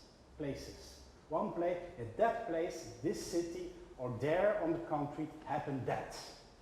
So it is a kind of factual way of telling histories. And also, again, historical, classical, historical, art historical canon is made like that. It's related. Rubens was painting in Antwerp at that moment, in this context. And that's why he makes those paintings. 그래서 지금까지 말씀드린 것을 요약하자면 그 19세기의 어떤 수직적인 기관이었던 미술관에서 문화와 역사를 시공간상에 재현하는 방법은 먼저 로컬 시간성을 가지고 있다는 것입니다. 여기에서 말하는 로컬 시간이라 함은 아까 그 베를린 미술관의 모습에서 보신 것처럼 연대기적으로 혹은 모노크로노스라고 표현을 하셨는데요. 시간을 일직선으로 표현을 하는 것입니다. 그래서 박물관에서 우리가 흔히 보는 철기 시대부터 중세를 거쳐 현대에 이르는 그런 직선의 세계관인 것입니다. 그래서 우리가 이제 초등학교 때 역사를 배우는 방식은 여전히 이런 방식을 사용하는 경우가 많이 있습니다. 그래서 이 로컬 시간은 당연히 어떤 특정한 지역과 연결이 될 수밖에 없습니다. 그래서 이것은 역사를 사실적으로 제시하는 방법으로 그동안 이해가 되었고요. 그래서 예를 들어 루벤스가 앤트워프에서 이러이러한 그림을 그렸다라는 사실로서 이 그림의 시공간성, 역사가 설명이 되는 것입니다. And the place is certainly in the 19th century with the building of nation states, etc. The nation states, where all the things happens. So it's also a construction of national history at that moment. So in that sense, time was told in one way, like an arrow in time, and it was located to this national history. That is the location. 네, 그래서 19세기에서 20세기로 넘어오던 그 시기에는 민족 국가들이 성립되던 시기였습니다. 그래서 이와 같은 로컬 시간성은 어떤 국가의 역사를 수립하는 데도 기여를 하게 되고요. 그래서 시간이라 하면 화살표처럼 일직선으로 움직이게 되는 것이고 그 화살표는 국가라는 공간의 특정한 그 공간의 위치에서 진행이 되게 되는 것입니다. And when you tell a story, a historical story in this way, it has certain consequences of how you understand or how you experience history, or how you experience an art historical canon, for example, in an exhibition. First of all, you experience time as, or the past as a closed period, a story which is fixed. You get the facts, this is the art historical canon, and that's it. So this is a very important understanding of historical facts. Second, history is most of the time consecrated as being history. It's important because it is history. But by saying this, it is in fact saying it is important because those guys, those heroes, it's also most of the time a history, a man's history, which is told, are taken for granted in the way of how you talk. They are not discussed. It's impossible to discuss it. 네, 그래서 이와 같은 역사 인식에서는 역사적인 사실로서 충분한 것입니다. 그래서 이러한 역사는 신성시되는 것입니다. 역사가 그러했다라고 신성시되는 것이죠. 그래서 여기 보시는 것처럼 지금 슬라이드가 잠깐 꺼졌는데요.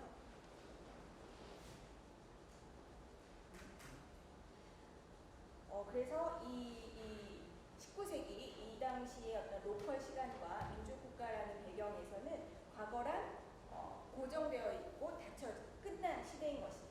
그리고 그 역사적 시기의 영웅들은 위대한 존재들이고 이 역사는 또한 역사적인 사실이기 때문에 절대적인 것입니다. 그래서 이로부터 민족주의가 생겨나게 되는 것이죠. So history is also something absolute.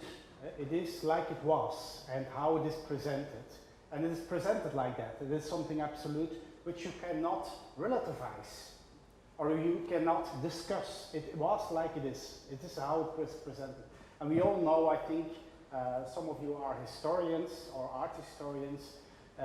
It is certainly how in the 19th century art historians also told history and dealt with history and learned and schooled also in history. There are historical facts and you have to find them out, of course, those historical facts, and you have to present them also as non-discussable facts. But it's very tricky or very strange when you see that also art historical canon was built like that as a kind of historical fact in this kind of nationalist or context of nationalism even, where it was always related also the great Rubens to, for example, the great, that was the lowlands at that moment, or the Netherlands or the Dutch at that moment. So you get a kind of very ideological way of telling histories, but it is presented as just facts. 네, 이 일반적인 역사와 마찬가지로 예술사 또한 이러한 식으로 구성이 되었습니다. 역사적인 사실로서 논쟁의 여지가 없는 그러한 주범과 같은 훌륭한 예술 작품으로서 제시가 되었는데 아까 말씀하신 것처럼 루벤스는 어떤 네덜란드, 이 더치라는 지역 민족 국가와 밀접하게 연관이 되어서 제시가 되었는데 사실 이러한 미술사뿐만 아니라 역사 또한 굉장히 어떤 이데올로기의 측면이 굉장히 개입이 되어 있음에도 불구하고 이것이 역사적인 사실로서 제시가 되는 것입니다.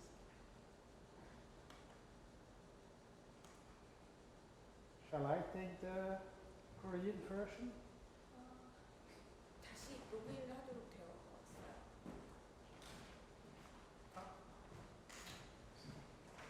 이걸 먼저 문제해 주시죠.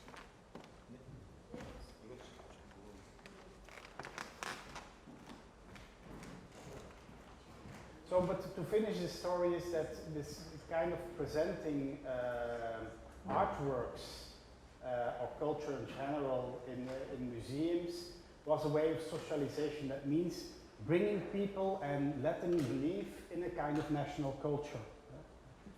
Socialization means, I come later to this, what the process of socialization means, but it means that you bring people in a kind of order, social order, without questioning this order. It is presenting it as real facts. And again, and we all know this, like an art historical canon, is told in a very hierarchical sense.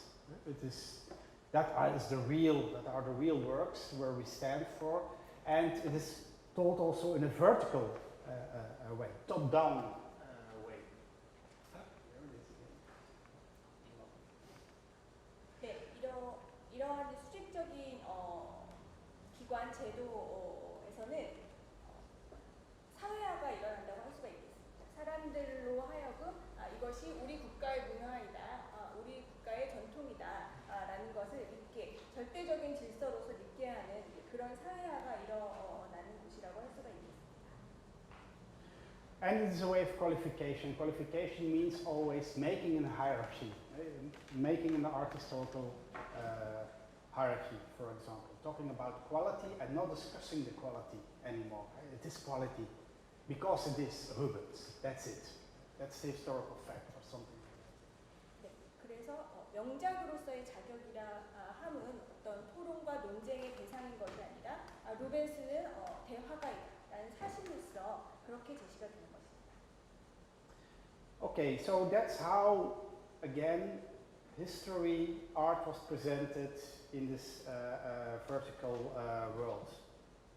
Now I want to go, I think, to the last slide of today, and I will look also to this world, how artists function, and how this was protected by those vertical institutions, how artists were protected, but also how the creative labor of making things was built up in that time. And for this I use what we call in the research team now an artistic biotop, because we did a lot of research with artists, etc., about this biotop. And we asked a lot of artists, I think now 1,800 artists we interviewed all over Europe. We did surveys, but also qualitative research. I think until now 250 qualitative research. We went to visit in the studios, talked with them, etc., etc. And they came up always with, when we asked them, what do you need to have a good artistic life and career? What do you need? They came up always with 4 answers or 4 domains they described they needed. And I come up later at the end of my story for today, how this is related to these vertical institutions and how they come up with this. But I first try to explain what those 4 domains are. The first domain is, sorry.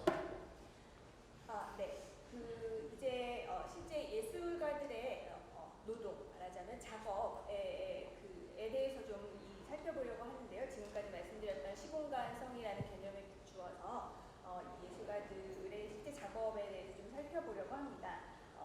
이 연구팀이 예술가들의 바이오톱, 생활권에 대한 연구를 진행을 하면서 1,800명 가까운 예술가들의 인터뷰를 하고 예술가가 되기 위한 어떤 그런 일련의 환경이라든가 원하는 바 등을 인터뷰를 하셨다고 합니다. 그래서 이 리서치 과정에서 나온 그 예술가들의 생활권을 구성하는 4가지 영역을 유별할 수 있었습니다. So with the chronotops, I presented how art was presented in this vertical world. Now I will talk about how art is made in this vertical world. 네, 그래서 지금까지 말씀드린 수직적인 어떤 미술관의 제도라는 그 환경에서 예술가들의 이 4가지 영역은 어떻게 구성되었는가를 말씀드리고자 합니다. Or better to say, what is needed to make art on the long run in this age. 이 시기에 예술을 하기 위해서는 무엇을 필요로 하였는가를 말하는 것이라고 할 수 있겠습니다. So, again, when we interviewed those artists, going from visual artists to architects to opera singers, ballerinas, etc., they almost always give the same answers on the question, what do you need to build up an artistic career in what we call a sustainable way, on the long run? They came up with 4 domains. The first one is what we call the domestic space. 네, 그 인터뷰를 했던 예술가들은 단지 시각예술가뿐만 아니라 오페라, 발레, 또 건축 분야에 종사하는 모든 예술가들을 망라하는 것이었습니다. 그래서 이들에게 물었던 것은 예술가로서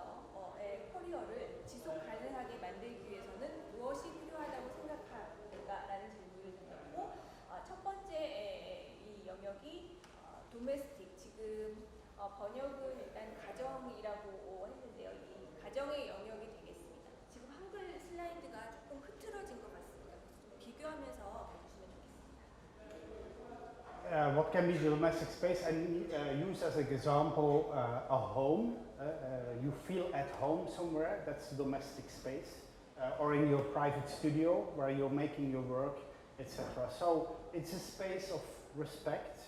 That means that it's a cliche answer of a lot of artists who said, for example, the first one I ask if a work is well done is my boy or girlfriend. So it is you trust somebody, you have respect for somebody in this space, and you know you can trust him or her. It's also the partner is also the first mentioned person who says, never show this work to the world. Destroy it, please. It's not good enough. So there you can have this kind of discussions. But it's also a place of tradition. 네, 이 도메스틱 영역은 지금 한글로는 한국어로는 가정이라고 번역되어 있지만 반드시 집만을 말하는 것은 아닙니다.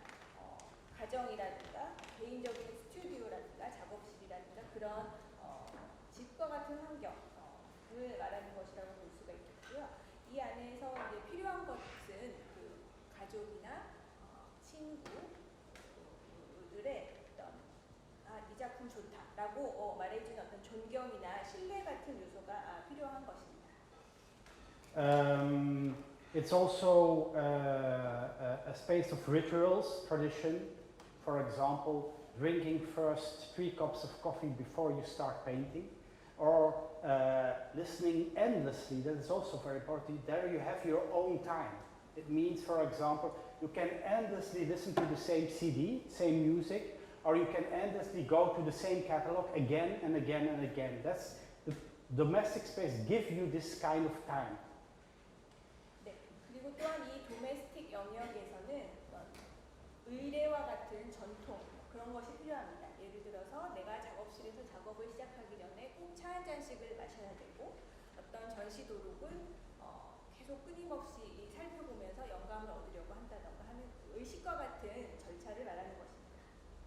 So a lot of artists also say, I think 90% that they use or need, especially this space, to make their work. It's the base almost to have this kind of relationship of intimacy, trust, their own rituals to come to their work. 네, 그래서 이 인터뷰했던 예술가들의 거의 90% 가까운 응답들이 이 예술가로서의 커리어를 지속 가능하게 하기 위해서는 이와 같은 도메스틱한 영역이 가장 기본적으로 필요하다. 어떤 친밀하고 신뢰감으로 구성이 될 수 있는 이런 도메스틱 영역이 필요하다라고 응답했다고 합니다. And also a lot of successful artists we interviewed complain that they sometimes have no time anymore to go to this domestic space again. 네, 그리고 소위 성공한 예술가들 중에는 더 이상 이와 같은 도메스틱 영역에서의 어떤 혼자만의 시간을 가질 수 없게 된 것에 대해서 불만을 표시하기도 했습니다. A second space they all mention is what we called afterwards the space of the peers. 네, 두 번째 영역은 동료와의 영역입니다. 지금 한글 슬라이드에서 저 왼쪽으로 가 있는 질문입니다. I'm sorry, I see this is completely mixed up. Yeah, sorry.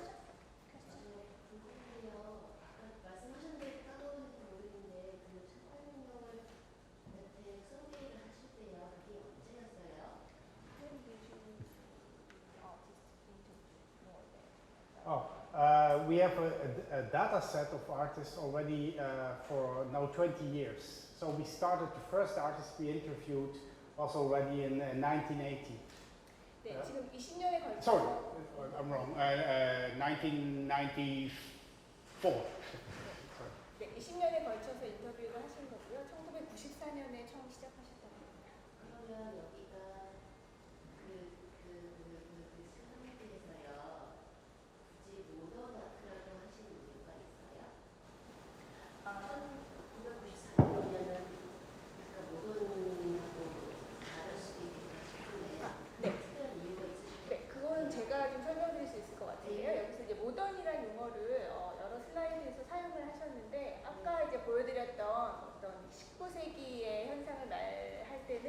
근대로 저희가 이제 번역을 했고, 사실 여기 같은 경우에는 이게 말하자면 현대로 좀 번역이 되어야 되는데 이걸 저희가 이제 강의 내용 없이 슬라이드만 가지고 번역을 하다 보니까 아마 여기가 이제 근대로 좀 한국말로 표현이 된 것 같습니다.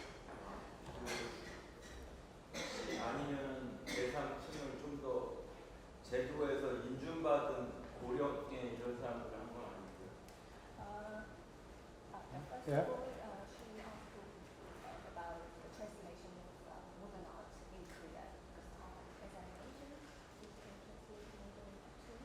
Yeah. 근데 in the first half of the 20th century and the latter part of the century of I think we need to 현대 미술 for this slide rather than because you interviewed artists from 1994, which means No. because the I understand this is confusing, but it's not because it is confusing, but it's not what you say. What I mean with modern art, literally, indeed, everything, let's say, before we start calling us contemporary artists. So I mean literally in time. So let's say 1985, 1986, when museums start to call them contemporary art. But of course, we interviewed artists nowadays. I understand this is confusing, and they are all, in a way, contemporary artists, or call themselves contemporary artists. At least you could say we interviewed also people who finished their academy already in 1975. So they started their artistic career in modern times. Let's say it like that, in the modern time frame. That's one thing. But that's not my point. What is important is, why I talk here about modern is, and I come to this later, is how institutions, in a modern sense, protected those spaces. So, that I know this is confusing, but I'm talking about artists we interviewed the last 20 years, but I'm talking about, I will come to this later, what is this modern vertical protection for this artist at that time? I understand it's confusing, but yeah, you have it? 네, 좀 부연 설명을 해주셨는데요. 네, 물론 인터뷰한 예술가들이 우리와 동시대 예술가들이 맞긴 합니다만 지금 파스칼 길렌의 의견은 한국말로 번역을 했을 때 근대로 표현을 하는 것이 지금 더 적절하다고 보시는 것 같습니다. 여기서 지금 말하고자 하는 것은 이 시기에 대한 것이라기보다는 어떤 아까 지금까지 말씀드렸던 어떤 근대적인 기관들이 이 어떤 도메인의 영역을, 이 영역들의 경계를 어떻게 굳건하게 하고 경계의 어떤 이런 혼성화를 차단했는가를 얘기하기 위한 것이기 때문에 이게 헷갈릴 수 있는 부분이라는 점을 이해를 하고 있지만 아마도 지금 근대 미술이라고 표현하는 것이 그렇게 틀린 것은 아니다라고 말씀해 주셨고, 아까 인터뷰했던 그 작가들 중에는 이미 1975년쯤에 학업을 마친 미술학교를 졸업한 그런 예술가들이 많았고, 그들이 이제 커리어를 시작한 그 시기는 아마도 근대라고 칭할 수 있는 시기가 아닐까라는 설명을 해주셨습니다. So where I come later on to, for example, domestic space is a specific institution. It's the family, and this is until, let's say, the 70s, 80s, protected and built up in a specific vertical way. But I come to this later.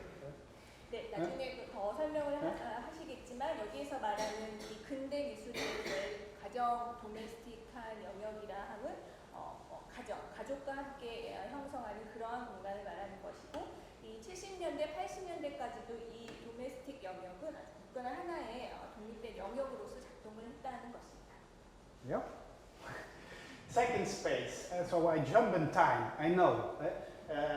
Interviewing artists nowadays, they mention the peers. That means I take as an example, just an example, an art school, for example, an academy, where you are confronted for the first time with professionals, professional other artists, curators sometimes, people who know the art history, professional educators, etc. All artists mentioned this is a very important space. Some went not to an academy, they were autodidacts, but they say also those peers, professionals to talk with, discuss, critics for example, are very important. What is interesting is that you are in completely other social relationships in this sphere than in the domestic sphere. You are always, for example, in a relationship of evaluation. When you show your work or discuss only about your work, for example, with your teacher in art academy, you know you can be always evaluated.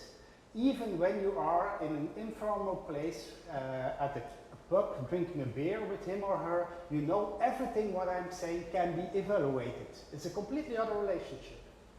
네, 두 번째 영역은 전문가들이라고 할 수 있는 동료들과 이루는 영역이 되겠습니다. 여기에서의 동료들은 동료 예술가일 수도 있고 큐레이터일 수도 있고 미술사에 대한 지식이 있는 사람, 미술관에서 교육을 담당하고 있는 사람들을 모두 포함하게 되는 것입니다. 그래서 여기에서는 이 가정의 영역과는 전혀 다른 사회적 관계가 성립을 하게 되고요.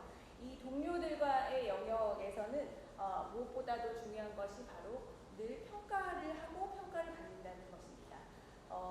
심지어 내가 비공식적인 예술의 장소가 아닌 펍에서 맥주를 마신다던가 하는 비공식적인 자리에서조차 내가 작품에 대해 얘기하고 미술에 대해 얘기하는 것은 동료들에 의해서 평가받을 수 있다는 것입니다.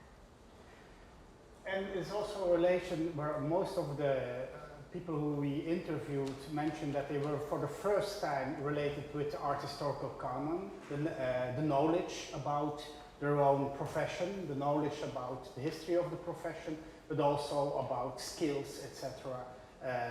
In their artistic profession. So this is also a very important thing. 네, 여기에서 이제 평가의 대상이 되는 것은 미술사적인 지식에 규범이 되는 그런 지식뿐만 아니라 그림을 그리는 기술이라든가 하는 실제로 실천하는 방식에 대한 내용도 포함이 됩니다. And it's also a place of negotiation and discussion. For this, to explain this, I use an example, which is a cliché, but happens all the time again in art schools, is that a student, for example, is painting in the studio. The teacher comes and he says, "Oh my God, what are you doing? Van Gogh did it already 100 years ago." And then says, "No, I'm doing something else." And then there you see this discussion between art historical canon at one side and at the other side, or knowledge, and at the other side, the individual who tries to do something else, make an individual shift, and the discussion starts. This is a very important function of the peers. 이 동료의 영역에서 또한 중요한 것은 논쟁과 토론이라고 할 수가 있겠습니다.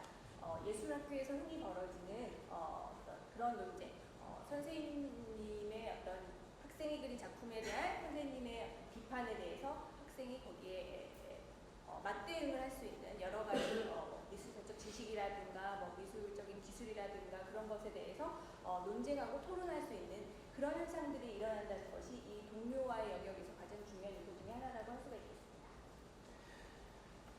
The domestic sphere and the peers are also the most important spaces for research and development. Research your own practice, discussing your own practice, and developing it. 네, 이 가정의 영역과 동료의 영역은 예술가로서 연구하고 예술가적인 기술이라든가 능력을 개발하는 데에 중요한 두 가지 영역이라고 할 수가 있겠습니다. But when you want to make a living of your work, you have to exchange in one way or another your artistic practice in money. And that happens at the market space. 네, 이 가정과 동료의 영역이 그 연구와 개발에 중점을 두었다면 이제 예술로서 먹고 사는 일에 대한 영역이 있어야 하겠습니다. 그것이 바로 세 번째인 시장의 영역입니다. And this third space, the market, I define very broad. It is not only a free market where you sell in galleries, commercial galleries or auctions, etc. It can be also that you get subsidized by government. This is also an exchange that you do something, an artistic thing, and you get a fee of the government, etc. So for me, the market is defined very broad. 여기에서 말하는 시장은 굉장히 넓게 정의가 된 것입니다. 물론 상업적인 갤러리에서 작품을 팔고 사는 정부의 지원금을 받는 문제라든가 하는 어떤 그런 부분까지 모두 포괄하는 의미의 시장입니다. But you know, a market is always, when you exchange for money, is always, you have always the relationship of competition. Even when you get subsidized as an artist, you know, when I get a subsidized of a fund, somebody else maybe don't get a subsidized. You're always in a relationship of competition. 설사 이 정부 지원금으로 작업 활동을 한다고 하더라도 거기에는 경쟁 요소가 반드시 들어가게 됩니다. And the second very important quality of the market space is that you learn, and you need to learn to quantify yourself. That means you need to learn to measure and to count.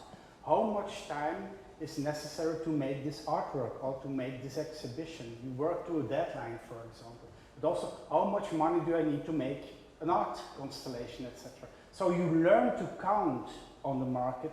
You learn to quantify your qualities.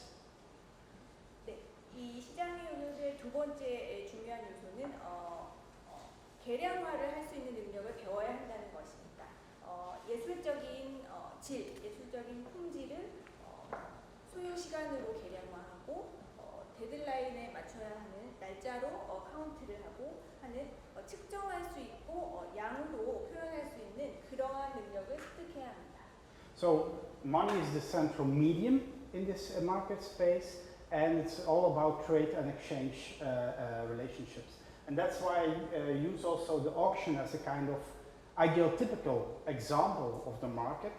Markets are everywhere, so I said also government can be, you can have a market relationship with the government when they give you subsidizing. But the auction is a very pure market in that sense that you can buy a work of art anonymous without knowing the artist, without knowing art history, very important. You just have the phone, and the only thing, phone for example, to an auction house, and the only thing what counts is money. When you have the money, you get the work. That's the only thing what counts. But it counts also when you buy a ticket for a theater piece. The only thing what counts is that you give, for example, 15,000 won for the theater piece. You don't have to argue why you buy the ticket. The only thing is the money exchange for this. That's a pure market situation. 이 시장의 영역에서도 돈이라는 매체를 통해서 여러 가지 이제 사회적인 관계가 일어나게 되는데 아주 순수하게 그 돈이라는 매체만이 작동하는 시장의 영역의 예로서 경매를 들 수가 있겠습니다. 경매에서는 그 갤러리에서하고는 다르게 익명으로 작품을 팔고 살 수 있는 그런 곳이기 때문입니다. But also, for example, a private collector don't have to argue at all why he buys this or this or this work. The only thing what counts is money, pure money. 네, 그리고 개인적인 컬렉터들이 작품을 사는 데 있어서도 이것이 좋은 작품이다 아니다를 논쟁할 필요가 없습니다. 나에게 그만큼의 돈이 있으면 그냥 작품을 사면 되는 것입니다. And this has also a positive side. It means also it makes you as an artist very free. You don't have to have endless discussions or arguments. You don't have to be friends with somebody to let buy your work. The only thing what counts is money. And when you get the money, you have a separate relationship of each other. Said this means also that most of the art markets are not pure markets. There are always social relationships involved, we know. 사실 이러한 지금 말씀드렸던 경매와 같은 순수한 시장의 영역에서 어떻게 보면 예술가들은 자유로울 수 있다고 볼 수가 있겠습니다. 작품에 대해서 설명해야 되거나 내 작품이 좋다고 논쟁을 해야 되거나 그럴 필요가 없고 단지 돈만이 매개체가 되어서 움직이는 거래이기 때문입니다. 그러나 이렇게 말했다고 해서 이 시장의 영역에 사회적 관계가 존재하지 않다고 말씀드리는 것은 아닙니다. And the last remark of the market, I put it there, the name of Adam Smith, everybody knows, I think. Adam Smith was very liberal theorization about markets, and he described that, in fact, we could organize, I say it very blunt, in a way, as best the whole society as a kind of market. But he made two remarks to this, because this theory of Adam Smith is often used nowadays still. It's the man of the invisible hand, Adam Smith. He, in his days, already said, you can do this, organize whole society to make a best society as a market, but never do this for two things. Never do this for healthcare, and never do this for education. When you do this, when you organize education as a market, you destroy the market itself. I come to this later. 잘 아시다시피 아담 스미스의 경제 이론이 적용된다고 할 수가 있겠고, 거칠게 말하자면 좋은 사회라는 것은 하나의 거대한 시장이다. 보이지 않는 손에 의해서 작동하는 시장이다라고 말을 할 수가 있겠습니다. 그러나 여기에서 예외가 되는 두 가지 분야가 있으니 그것은 바로 의료 분야와 교육 분야가 될 것입니다. 이 교육 분야를 시장으로 접근하는 순간 시장 그 자체가 붕괴되고 말 것이다 라고 말했습니다. But anyway, so you need this market as an artist to survive, to make a living of your work. And now I jump to the last space, the civil space. 네, 그래서 이 시장의 영역이 예술가들이 직업으로서 거래를 할 수 있게 만드는 영역이라고 할 수 있겠고요. 마지막 영역은 시민의 영역입니다. As an example, you could imagine a classical public museum. 네, 전통적인 공공미술관을 생각해 보십시오. So what is important in the civil space is first of all representation. That means that you represent your work and try to build up a public support for your work. This is something else than consumers which buy your work. It means really that you try to find support for your artistic ideas and try to give it kind of argumentational qualities in it. 네, 여기 이 시민의 영역, 공공미술관이나 박물관을 생각을 해보시면 지금 한국어로는 지금 대의라고 번역이 되어 있는데요. 어떤 재현이라고도 해석을 할 수가 있을 것 같습니다. 나의 작품을 이 공공미술관에 전시할 수 있다는 것은 이에 대한 대중, 퍼블릭, 공공의 지지를 받을 수 있다는 뜻이 되기 때문입니다. And especially since modernity and modern art, so let's say start of the 20th century, this space is very important because we all know when you, for example, like Marcel Duchamp puts an urinoir in a museum, you have to argue, and you have to argue again and again why this is art. So when you bring in something very innovative at a certain moment, you have to explain again and again and find public support to get it respected as a work of art. And that's why the civil space is so important. So it's the place of arguments, debate, critics, etc. 네, 잘 아시다시피 20세기 초 마르셀 듀샹이 변기를 미술관에 전시를 하고 이것이 예술 작품이라는 것에 대해 주장하고 또 그것에 대한 어떤 지지가 성립을 함으로써 이것이 예술 작품으로서의 지위를 획득하게 되는 것입니다. 그래서 이 시민의 영역에서는 논쟁하고 주장하는 일이 매우 중요합니다. Now the last thing what is important about this call it biotop is, and that's why we call it also a biotop, is that all artists mentioned that it is important to find a balance between those four spaces. So sometimes you need to go back to domestic space, but you definitely need also a market. But don't stick too long in the market because you miss your place of research and development, etc. So you have to balance between those four. Keep them alive, all four. 네, 그래서 여기서 중요한 것은 이 네 가지 영역 간의 균형을 유지하면서 예술가로서의 커리어를 꾸려나가는 일입니다. So when artists develop a lot of strategies to do this also, but when they don't, they get in problems. For example, we interviewed a lot of successful artists who, like for example, the Belgian artist painter Luc Tuinmans, who makes millions for one painting nowadays. Well, Luc Tuinmans has a very specific problem, but which is so cliché in the visual art world. He has an alcohol problem. And a lot of artists we interviewed said, come to interview us before 11 o'clock in the morning, because they start drinking afterwards. This happens especially with very successful artists.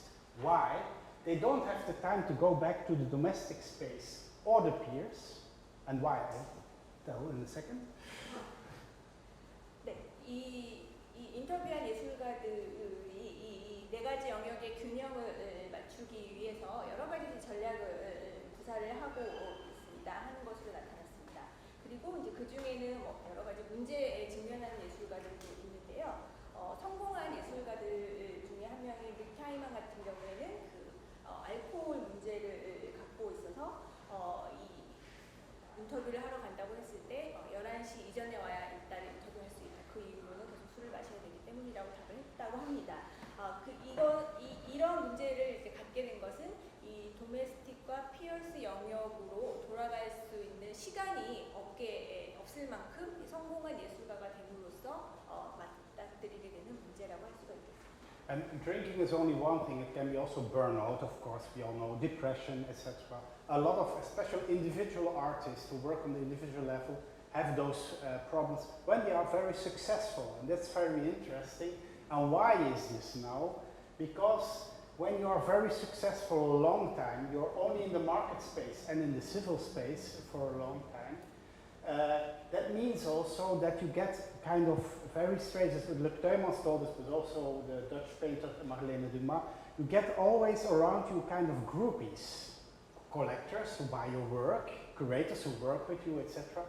And at a certain moment, because you're so successful, they don't dare to criticize you anymore. So they don't play the role of, they all say, oh, well done, Luc Tuymans, you did it well, etc. So you are missing, you cut off of serious critique on your own work by being successful. 네, 이런 예술가들은 성공을 거두므로써 말씀드린 것처럼 도메스틱과 피어스 영역에서의 얻을 수 있는 그런 것들로부터 이제 끊어지게 됩니다. 그래서 시장의 영역과 시민의 영역에서만 활동을 하게 되면 또 마를렌 두마 같은 작가를 언급을 하기도 하셨는데요.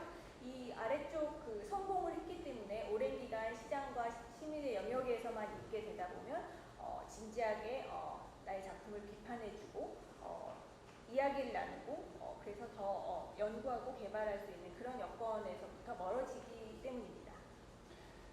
And interesting is also that first, what happens then, the effect is often, and that's all we know, is that an artist starts repeating itself. He makes the same works again and again. He repeats his own or her own idea again and again.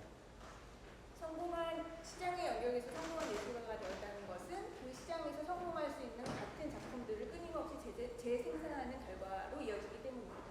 But the interesting thing now is what we discovered in the interviews. The first one who knows this is the artist himself.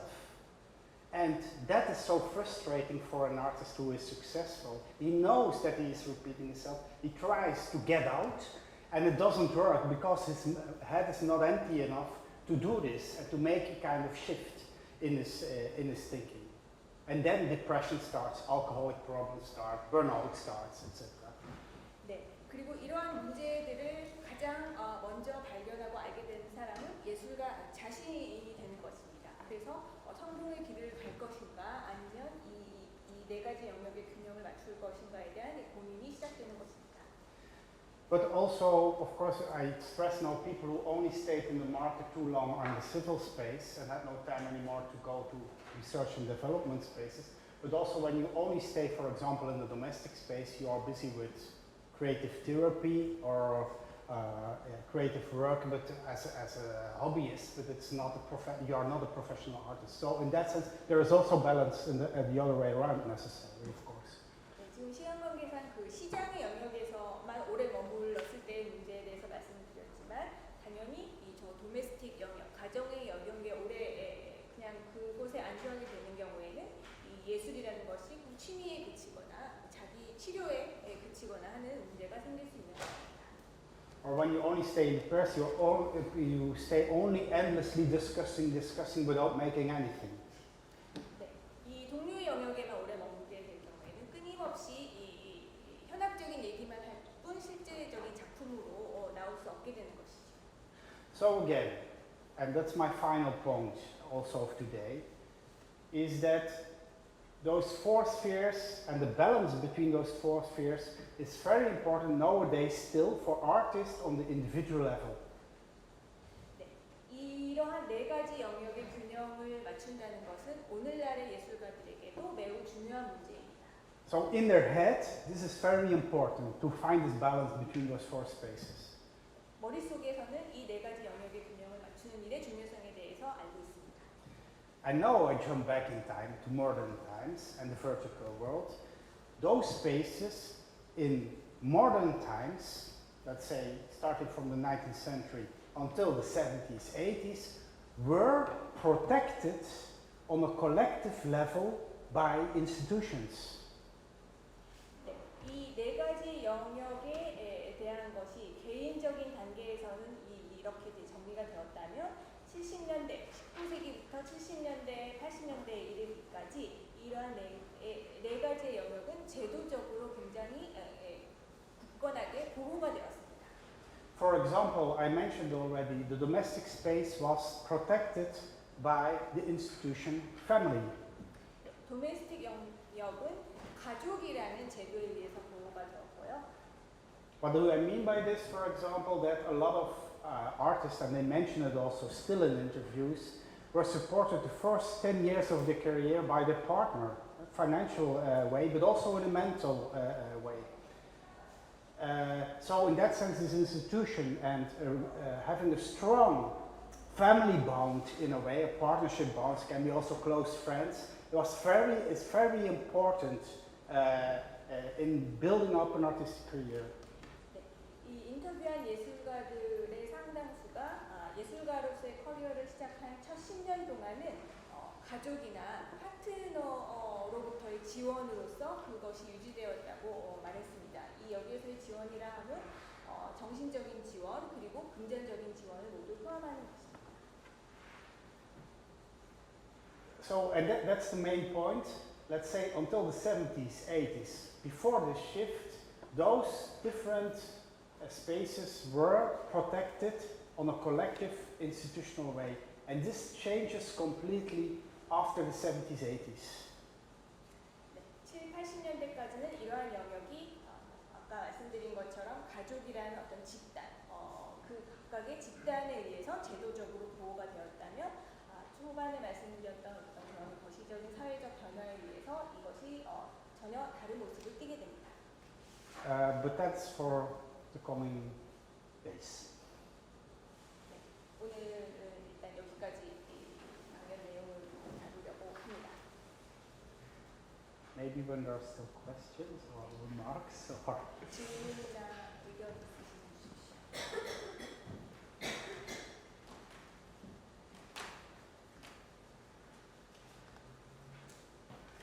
Maybe question to you. Do you recognize this? I mean, as a kind of experience, do you experience this also like that or not? 실제 예술계에 있으시니 이러한 영역에 대한 어떤 그런 것들을 이걸 보시니까 조금 인식이 되시는지 궁금하다고 하십니다. Are the things you don't recognize or things where yes, but you have to add this or something like that?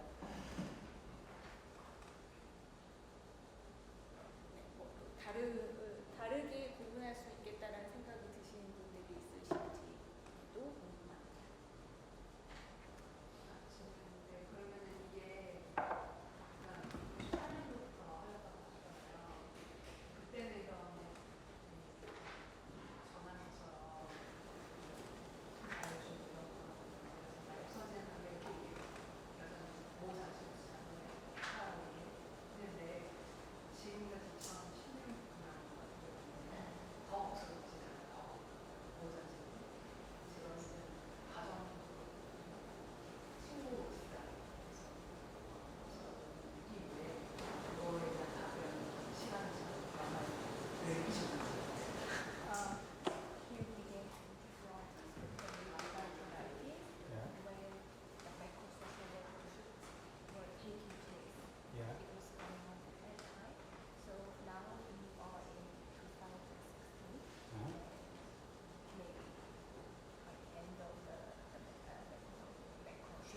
Did you see any changes in this period of time from the early 1990s to now in terms of the boundaries between these four domains?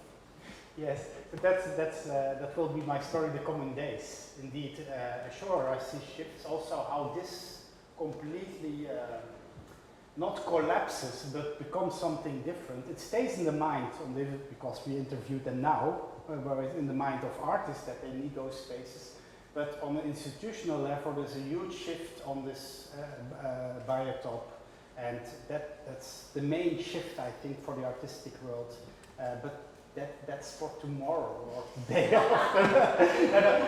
But I will definitely talk about the shift. I kept it now in the time frame of what happened, let's say, as a cliche, of course, this timeline is symbolic, but what happened before the end of the 70s, like that, and then it was built up like that.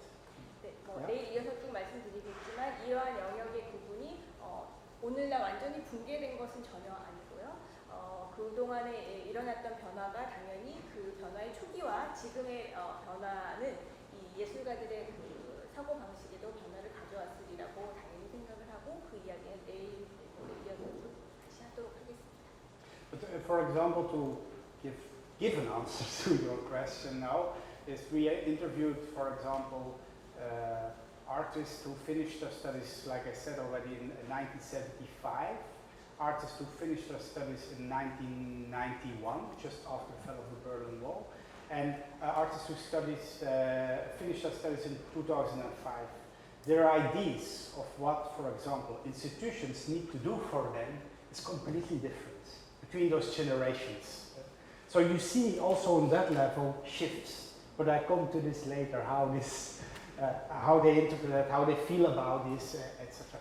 But again, in all those three generations, they mention the same spaces they need on the individual level again, for them to survive and to do their work. But how they build up strategies to get those four spaces safe are completely different. 네, 그래도 오늘 질문해 주신 거에 대해서 간단하게 답변 드리자면 인터뷰한 예술가들 중에 아까 말씀드린 것처럼 75년에 70년대 중반에 예술학교를 마친 예술가, 그리고 베를린 장벽 무너진 이후에 바로 1991년에 졸업한 예술가, 그리고 또 2005년에 예술학교 졸업한 예술가, 이렇게 서로 다른 세대들이 있었고, 이들이 이런 기관들이, 제도들이 예술가로서 본인의 커리어에 무엇을 제공해 줬으면 하는가라고 얘기하는 것이 저마다 다르다고 합니다. 그리고 그들 자신 또한 이 네 가지 영역을 보다 안정적으로 영위하기 위해서 구사하는 전략들도 서로 세대마다 다른 현상을 볼 수가 있었습니다. 네. 두 가지 질문을 하고 싶은데요. 이 분류 체계가 어떻게 나오는지 사실 궁금하거든요. 제가 못 찾는지 모르겠는데. These two questions. Yeah. The first one is to explain a little bit more about how you could draw out these four domains. Yeah, sure. First of all, as a remark, is of course artists didn't mention the domestic space as a space in the interviews, etc. But they used the word studio, my home, etc., etc. So what we did literally is, first of all, it's always how I work. I call it the experimental phase of research. So we do a lot of informal chats, talks with a lot of interviews, go drinking with them, go in the restaurant, go to the studio, talk about their work, etc.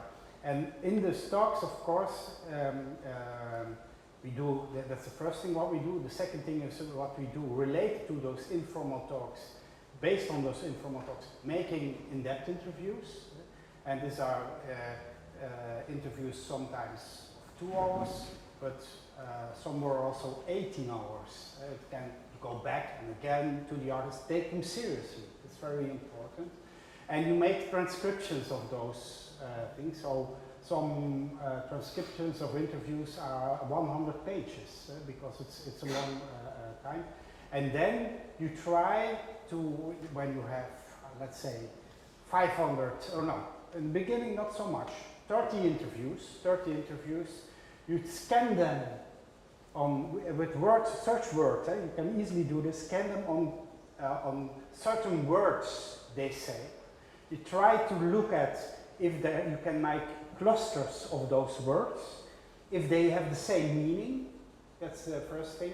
And then you can say, oh, they're all talking about the same. For example, domestic world, or they're talking about the market here. That's first thing. But then test.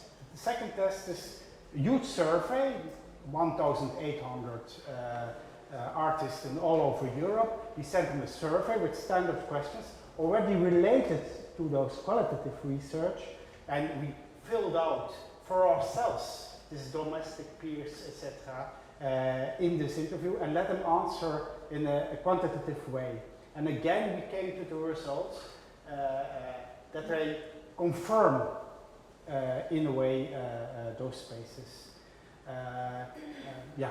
So, and we check it again. I don't say this is the balance for universal and for every time. We have to check it again and again in research if it is still right. But until now, and for different professions, it works, we see.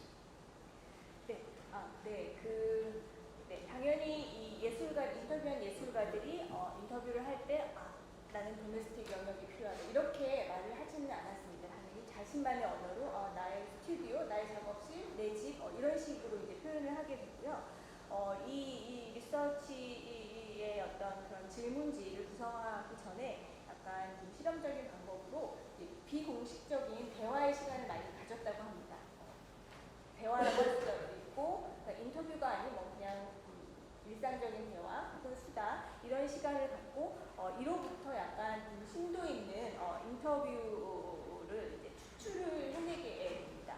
그래서 이 인터뷰는 처음에는 일단 30명 정도의 소수의 예술가들을 대상으로 진행을 하고 어떤 예술가는 2시간 정도 또 어떤 예술가는 여러 차례 본인이 원해서 여러 차례 함으로써 뭐 18시간 정도의 인터뷰가 되기도 했고 이 인터뷰의 내용은 이제 전부 녹취를 해서 기록을 하게 되면 뭐 어떤 인터뷰는 100페이지가 넘는 분량의 스크립트가 나오게 된다고 합니다. 그러면 이 스크립트들을 쭉 이제 훑으면서 어떤 같은 의미를 가지고 사용되는 단어들을 다시 뽑아내게 되고 그것들이 사실은 이 도메스틱 도메인이라는 그 영역을 지칭하는 단어들로 쓰였구나라고 약간 그룹핑, 클러스터링을 하게 되고 이로부터 이제 이 연구자들의 용어로서 이런 4가지 영역을 정리를 하고 이거를 이제 다시 테스트하기 위해서 이 1,800명이 넘는 예술가들에게 이제 질문지를 보냈고 이것은 이제 앞으로도 계속 이게 뭐 보편적으로 모든 경우에 다 해당되는 그 진리처럼 제시를 하는 것은 당연히 아니고 앞으로도 계속해서 여러 가지 케이스에 따라서 이게 적용이 되는지를 점검을 해봐야 되겠지만 현재까지는 94년부터 지금까지 이 과정에 있어서는 이 영역이 상당수 많은 예술가들에게 보편적으로 통하는 모델이다라는 것을 알 수 있었다고 합니다. 덧붙여서요. 네. 이 4개의 분류로 나누는 것이 그러니까 우리 현재 상황 평가를 어떤 기여를 한다고 보시는 것인지 그러니까 예를 들면 이 4가지가 이렇게 균형을 맞췄을 때 어떤 건강성이 유지된다라든가 어떤 지표로 보시는 건지. Do you think that these 4 domains can be used as an evaluating index for today's circumstances? Today, sir? Today, nowadays, towards nowadays. Nowadays. Yes. For example, we use this. It was an assignment of a city, a small city in Belgium, Hasselt, to develop their cultural policy. For example, we looked at what is in the city and what is not to have a good artistic biotope for a city. So, for example, when you say a city, a lot of cities invest, like Yuran Bilbao, in huge museums, the market space and the civil space in a way, which is confused in this kind of sentence. But what we see, for example, in Bilbao is that they almost know around the museum not have cheap places anymore, make studios, or don't have schools which are related to Guggenheim Baumuseum, etc. And so you get a museum as an UFO, literally, yeah? Which is placed there, but there is no context around it. So an advice, for example, to Hasselt was, you have to, as a small town in Belgium, you don't have to invest in huge, prestigious building. It's good when you have a public museum, but invest as all, because you have the money for it, invest at all in the domestic space, cheap studios, etc. So we use it to evaluate the cultural policy, for example, of a city. Again and again, we use it now also. We have now research running starting in October, which does this for several cities in Europe to evaluate this. So, yeah. 네. Sorry. 네, 그렇습니다.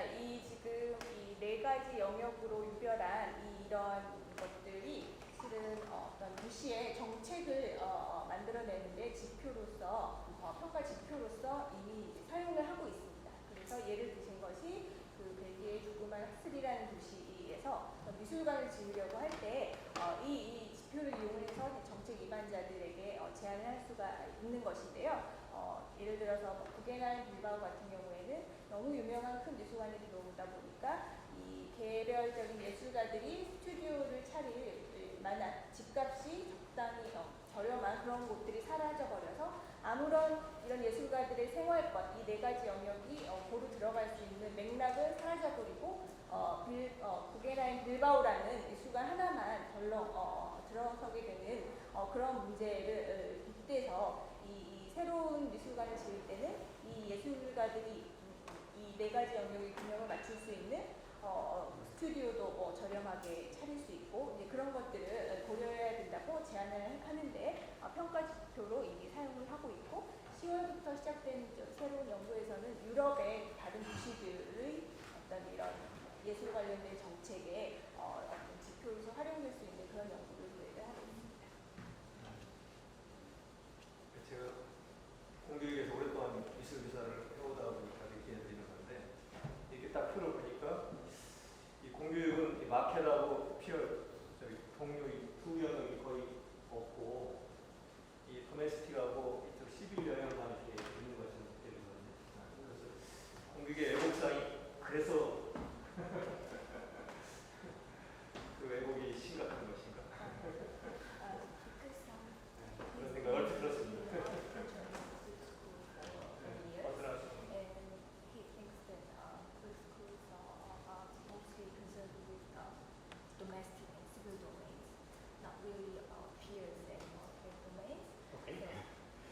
He thinks that that's why we have some problems Okay. in the education sector. Okay. Yeah, it can be. Yeah, in fact, we use it also to evaluate art schools.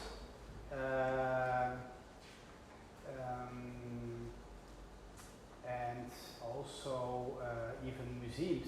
You could say a museum is in the civil space, of course, at the first place, but a museum also has to take care of all those other spheres to be a well-functioning, good museum in a certain context. So you have to be aware.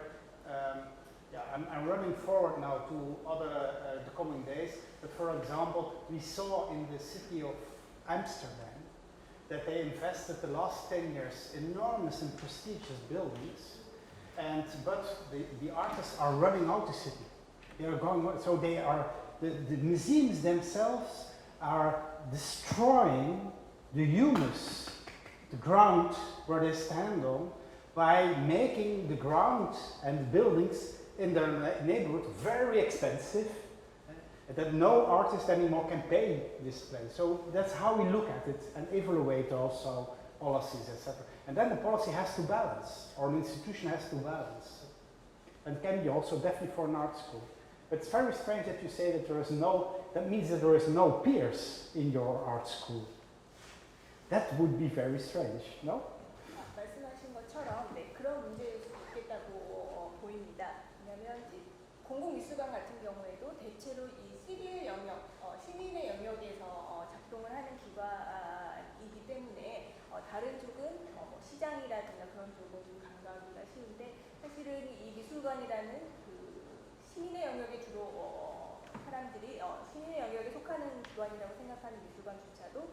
나머지 세 영역에 대한 그런 요소들을 충분히 고려를 해야 되고 아까 말씀하신 예와 비슷하게도 예를 들어서 암스테르담 같은 도시는 지난 10년간 멋진 그런 미술관들을 많이 지었는데 그 미술관들의 행위가 미술가들은 그 도시로부터 쫓아내게 만드는 그런 결과를 이제 초래했다고 보이기 때문에 이런 것들이 사실은 그 정책 결정권자들에게 사실은 굉장히 좀 이해가 되어야 되는 부분이라고 말씀을 하셨고요. 덧붙인 거는 그 학교라고 해서 피어스의 영역이 존재하지 않는 것은 아닐 텐데라고 말씀을 하셨습니다. 우리나라 학교가 대체로 그렇습니다.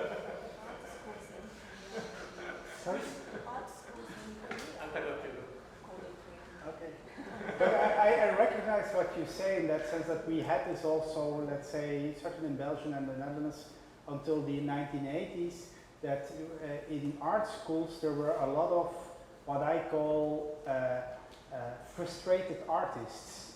Artists who couldn't make it, and then they stay at the art school because they have a job there, but they learn they are the wrong peers for art students because they are not connected with the professional world.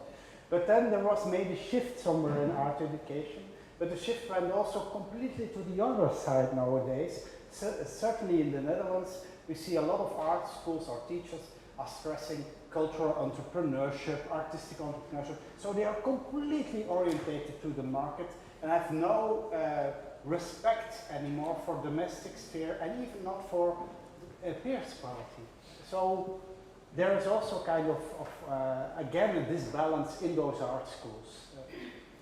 네, 그 사실 말씀하신 부분은 어느 정도 이해를 하는 것이 이 네덜란드나 벨기에 같은 지역에서도 1980년대까지는 뭔가 예술가로서 나아가기 어려운 사람들이 이제 학교에 머무르면서 그 전문가적인 피어가 아닌 학생들만을 대상으로 하는 데서 머무름으로써 어떤 여러 가지 문제가 이제 생겼었다고 말씀을 하셨습니다.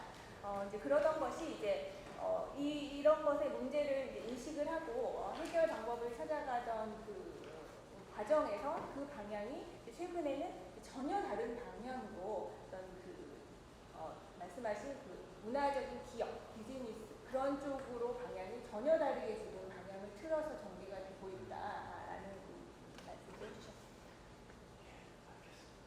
Yeah. I understood it. I'm tired also. Thank you for having such a long day today and for still your concentration at this hour. And tomorrow 10 o'clock? 네, 긴 시간 집중해 주셔서 감사하고 내일 10시에 뵙겠습니다. Don't hesitate to question if you want.